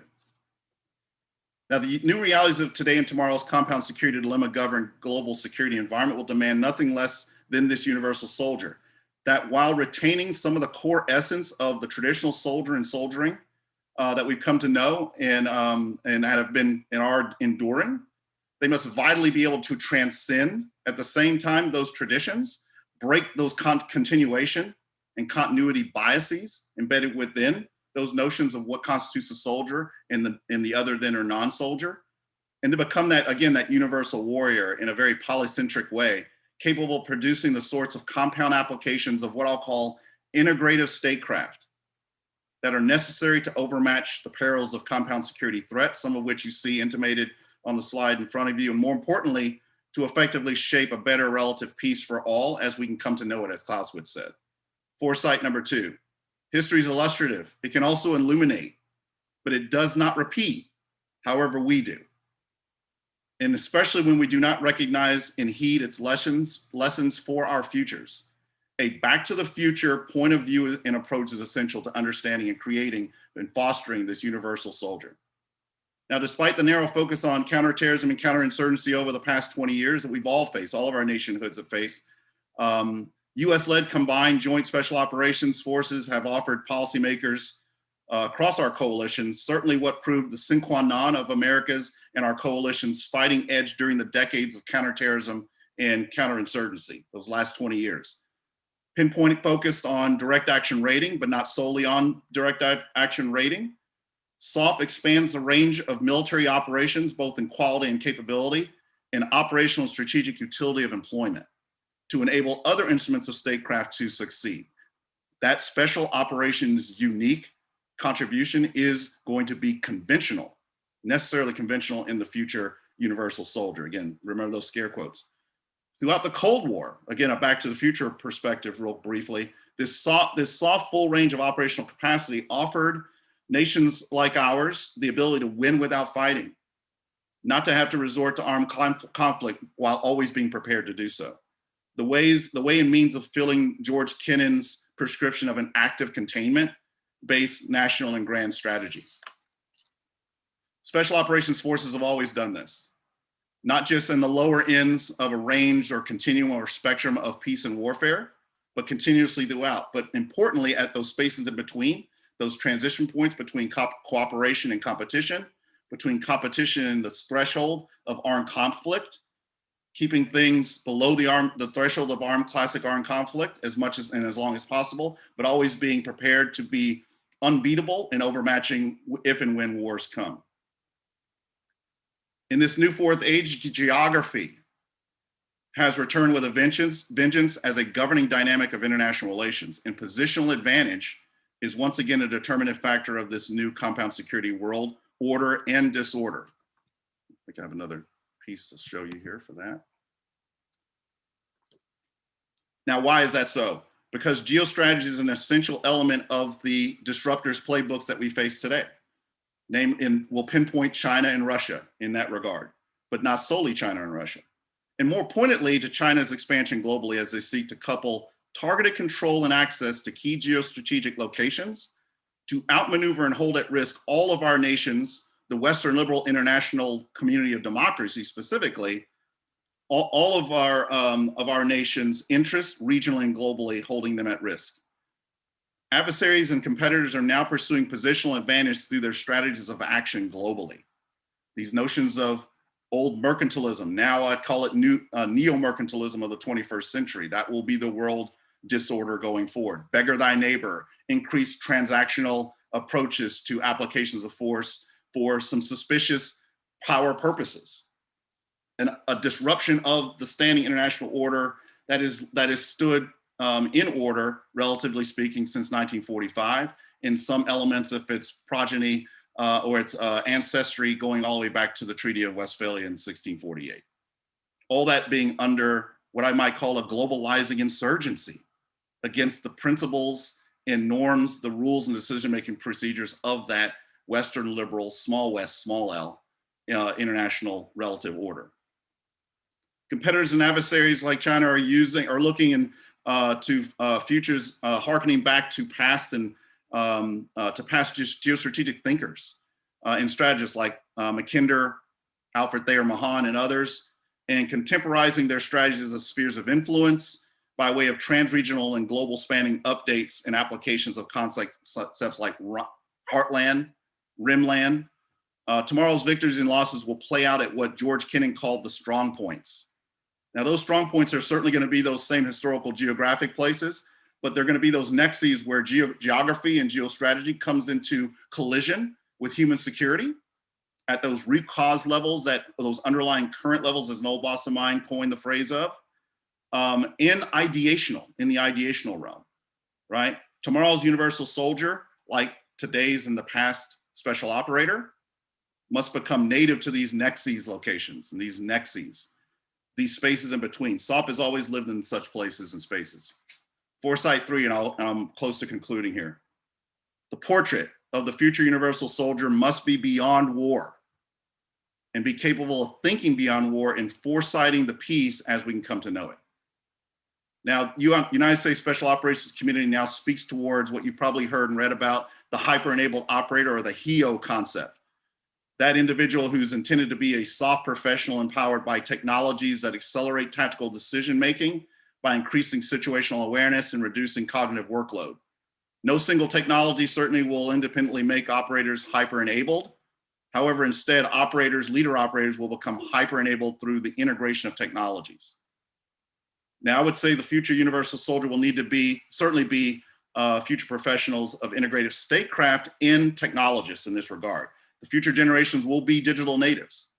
But more importantly than being an expert in the ones and zeros, even when the future operators are digital natives, in being savvy in that regard to the current fourth technological revolution, more importantly, I would offer is that universal soldier of the future has to be savvy to the usefulness and utility of emergent technology.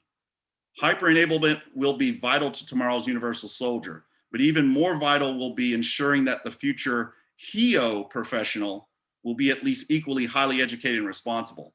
And what we're doing deep dive studies on this so that we can ensure that as we hyper-enable the future leader operator, that we're also they're making that future operator, that universal soldier, highly educated, hyper-enabled, responsible operator. And that's HERO. So the universal soldier of the future will be the hero of the future. Let me just conclude with bringing us back to the human dimension. As it has been in the past, it will be in the future going forward. And I want to bring us back to the human dimension. The fidelity or trust bond of the professional, the universal soldier of the future, that universal warrior, diplomat, defender, guardian, and developer, the fidelity or trust bond of those individuals to their national publics and to their nation's vital interests, including commitments to their allies and partners, has always found its strongest roots in the rich soils of those nationhoods' histories, and for our sake, American history. Examples set by leaders from America's General George Washington, frankly, Admiral Bill McRaven, reinforced the principle of subordination of the practitioner, and particularly the military practitioner, to civilian authority, to the peace objective, and through that authority to the security and defense of their nationhoods. Today's and tomorrow's compound security dilemmas demand a restriking of that critical balance of fidelity with the general wills of the societies that we hail from, serve, and repatriate back to after we leave the uniform. Between special operations forces, exquisitely specialized warfighting acumen, and the nations that they serve, their core values. as it was and has always been, so it shall continue to be. And with that, thank you again, probably for the extra time I stole. And I look forward to questions, commentary, and future continuing relationships. Thank you very much. Mike, thank you very much for that. And a tour de force, not just in the context of the military, but bringing us, I was going to say full circle, but that's very difficult when we're talking about a triangle. But you know what I mean. We come back to the start point. I'm afraid, gentlemen, you have been victims of your own success, and there are lots and lots of questions to pose to you, for which I'm delighted, and thank you. One of the questions that came up was about whether you would agree that war is first won or lost on the home front.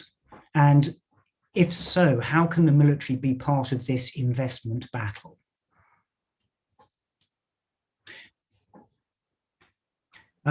Admiral Bill, would you like to come in first? Yeah, thanks, Paul. Happy to answer that. You know, I think it's that may be a little bit of an oversimplification.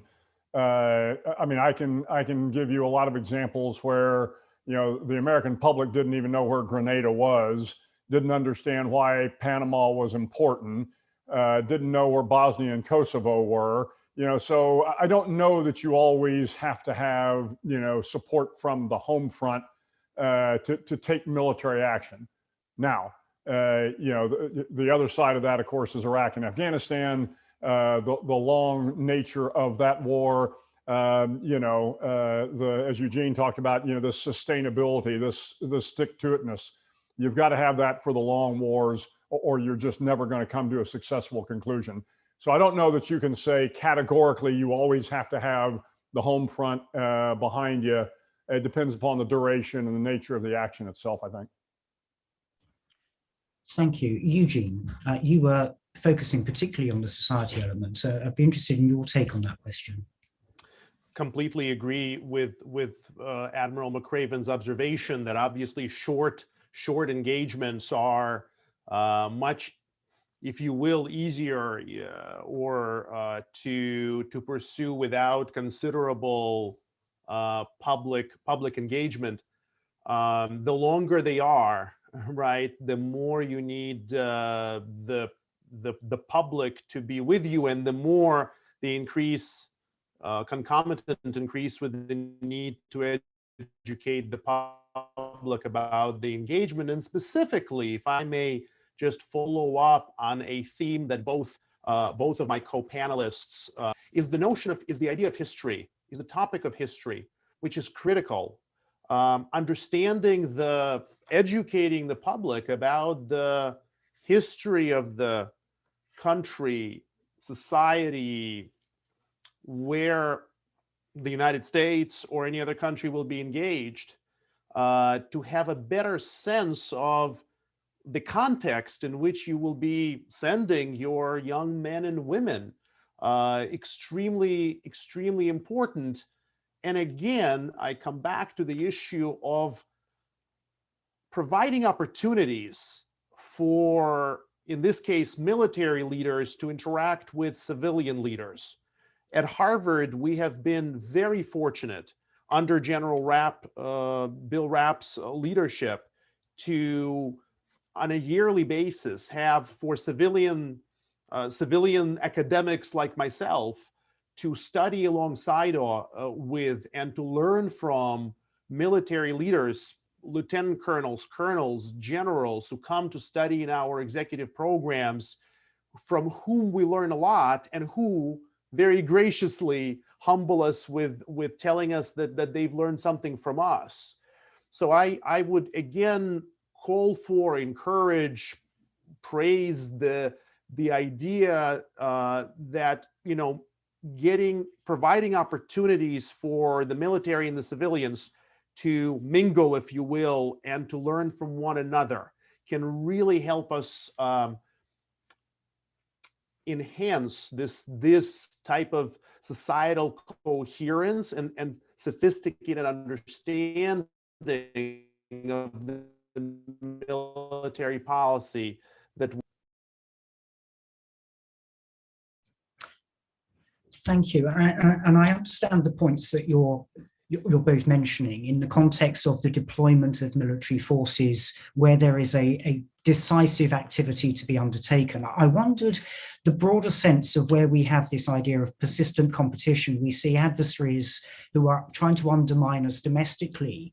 I wonder your thoughts on the societal resilience element in that.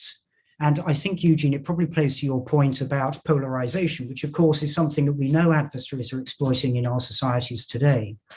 But Ike, did you want to come in on this particular question? I'll just, since I stole so much extra time in my presentation, I'll keep it very brief. Let me say provocatively, but not just to be quippish, I truly believe this. I unfortunately have to agree with my two colleagues in the answer to the basic answer to the question of no, not in all cases is it required. We're replete with examples.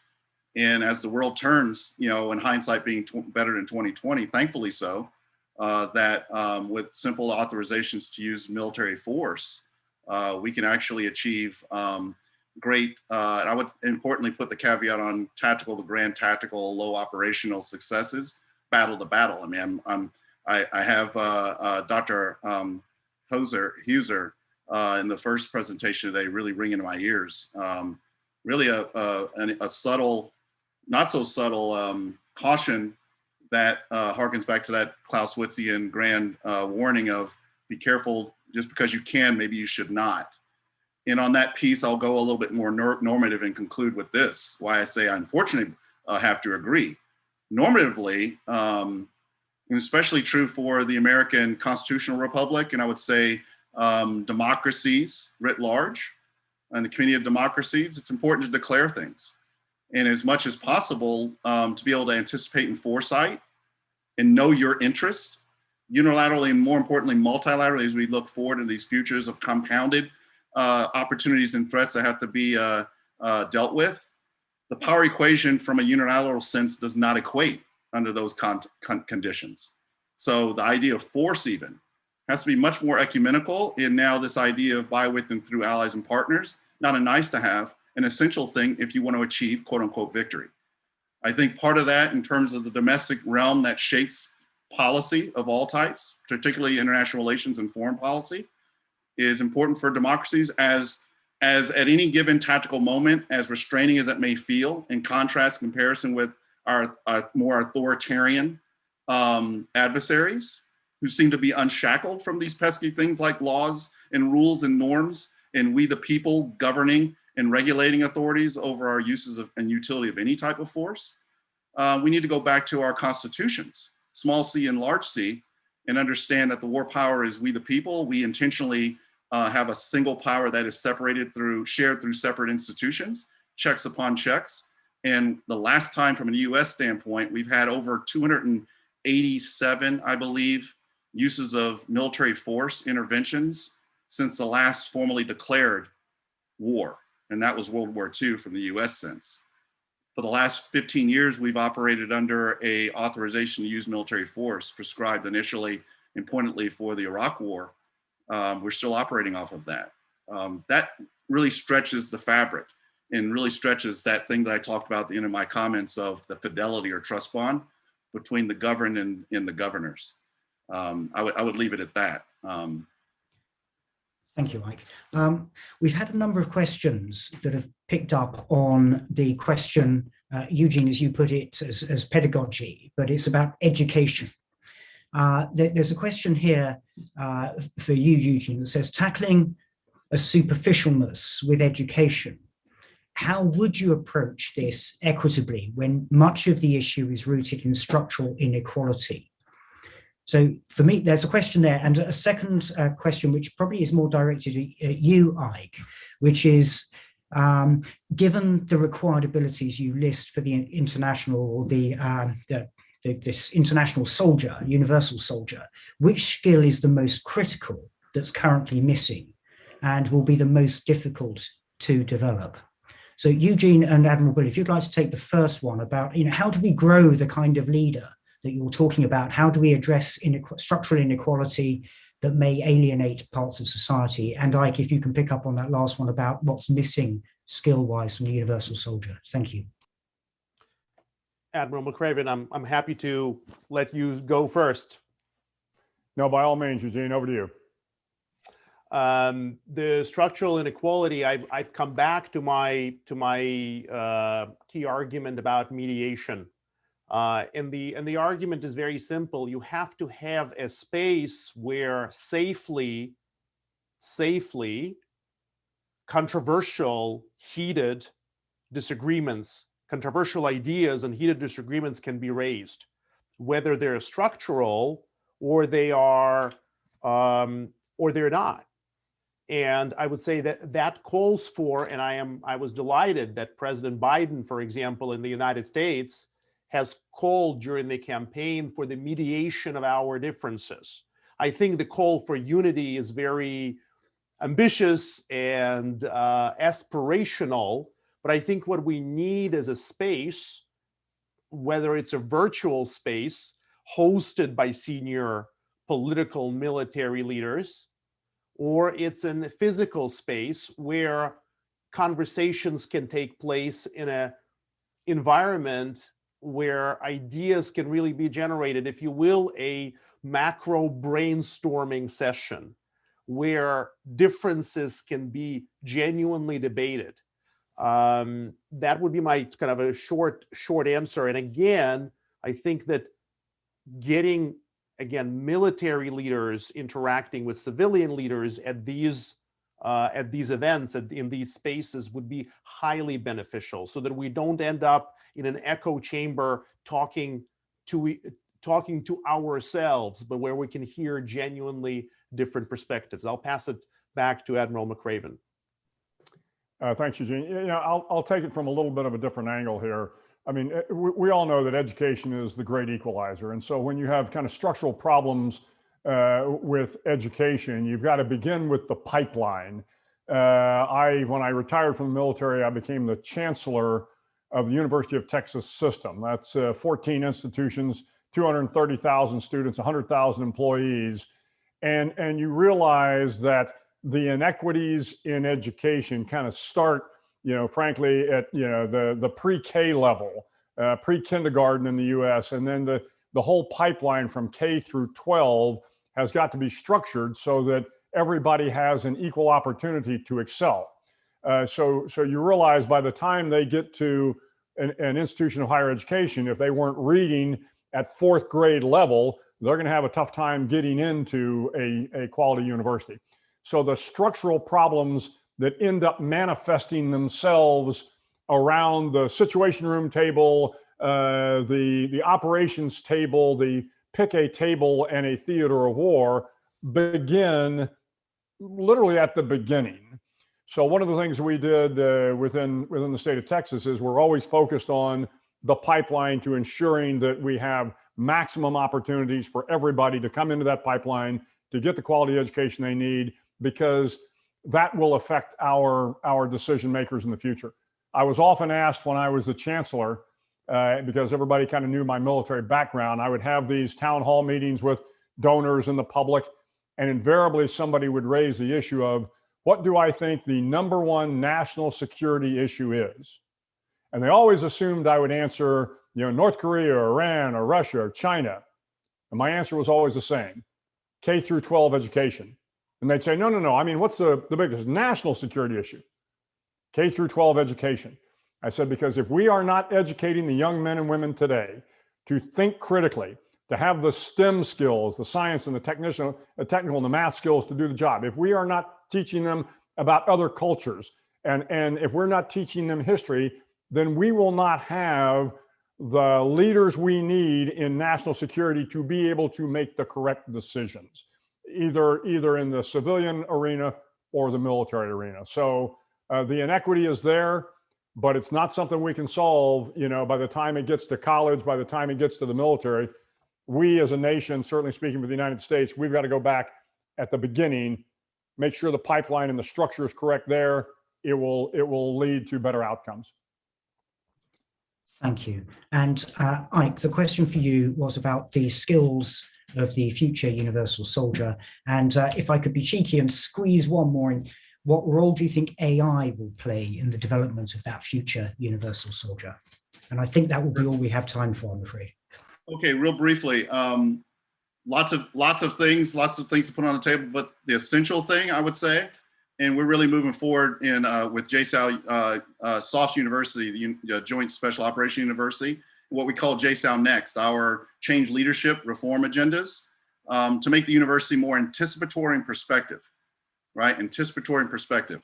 And so with that, foresighting, embedding within the future, thinking doer, soldier, warrior, scholar, a confidence, a humble confidence in foresighting and anticipating futures.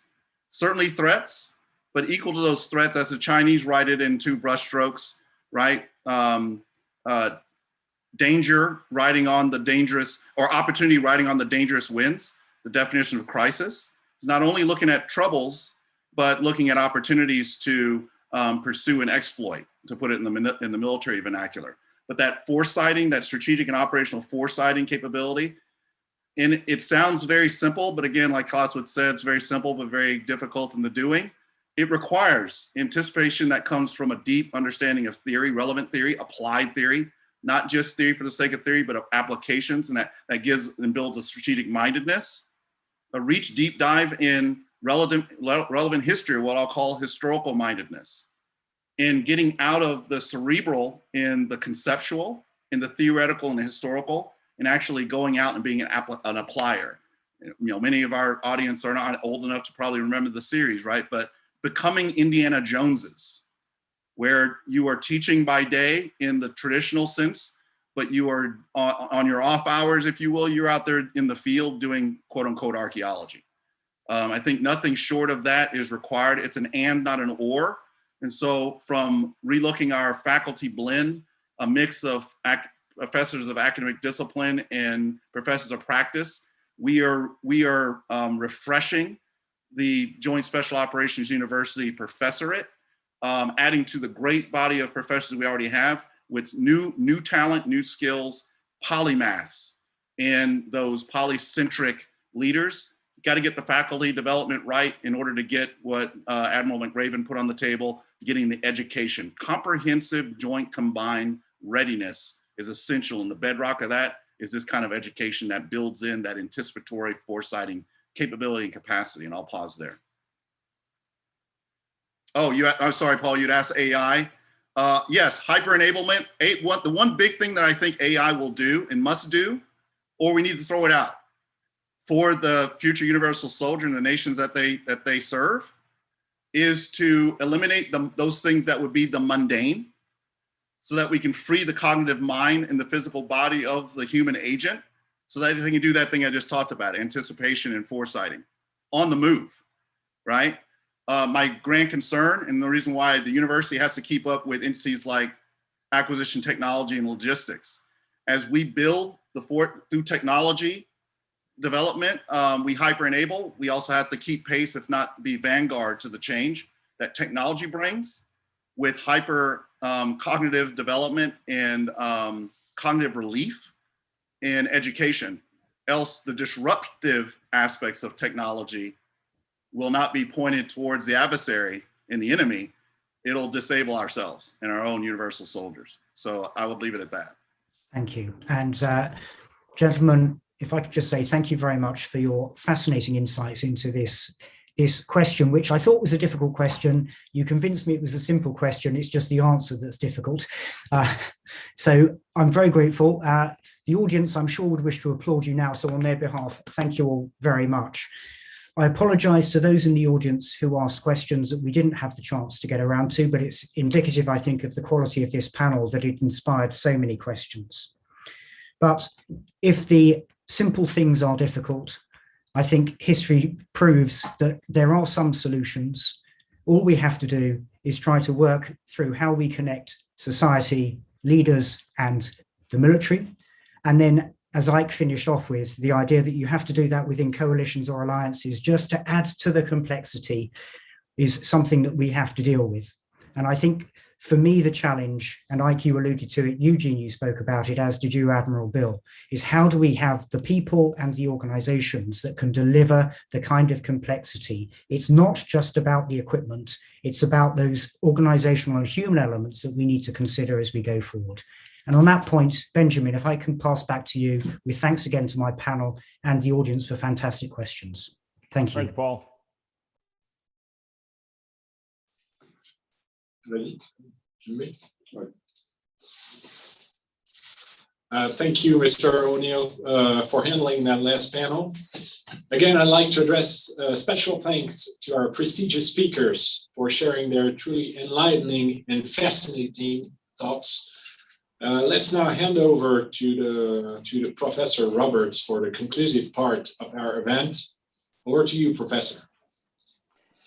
Thanks, Benjamin. And I would say that at this point, it's not my job to leave you with a nicely, neatly packaged solution over what we came up with today. You know, what was presented here, what the students aimed to present to you was a view of the future which didn't hinge around success or victory. It's designed as a view of the world which lives with what it is. It's not perfect. It's a world that deals with reality and not one that lives in the beautiful conference rooms of leaders, perhaps. And this is critical because, of course, belligerents don't allow that perfect world that's planned in ivory towers and beautiful places to come to pass unchallenged in any form of life. That's belligerence not just in national security terms, but also in industry or across medicine. Not only is this idea of indecisiveness not new, I think has been shown today. It's a problem we've lived with in many forms, whether as ambiguity or uncertainty, or in other words, a position of precarious balance or unstable equilibrium.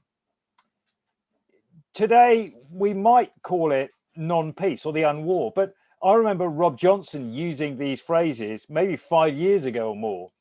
We seem to have forgotten the lessons of conflicts, business and societies across millennia, and fallen prey to some of the fiction and their writers and their penchants for beautiful endings and neat conclusions. A reminder today of the limits of such narratives, I think, has been clear. We need to resist some of the presumptions that stem from our romantic relationship with storytelling. The modern ideas of speed, pace, scale, and superiority are the heart of all popular notions of success and victory for the contemporary era. But those living with conflict and in a conflicted world would, I offer, disagree. Indeed, to them, and expressed so eloquently by Beatrice Heuser right at the start of today, the Spartans at Thermopylae have an enduring set of lessons that they can relate to. The idea that slow, careful, managed, grinding defeat of even a small force with no sense or possibility of superiority may deliver a long-term, just legacy. A more desirable end, perhaps, we might see.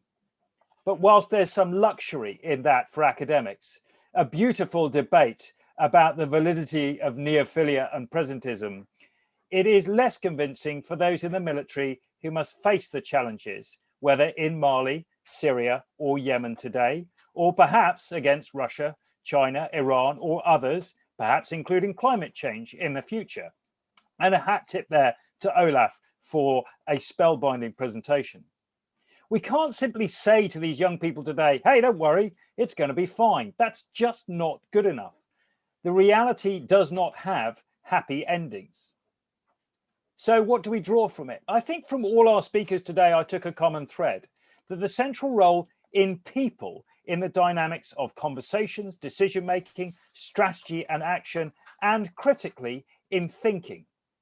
It was really enlightening that the final panel of the day ended up with such a great ending on education as a fundamental element.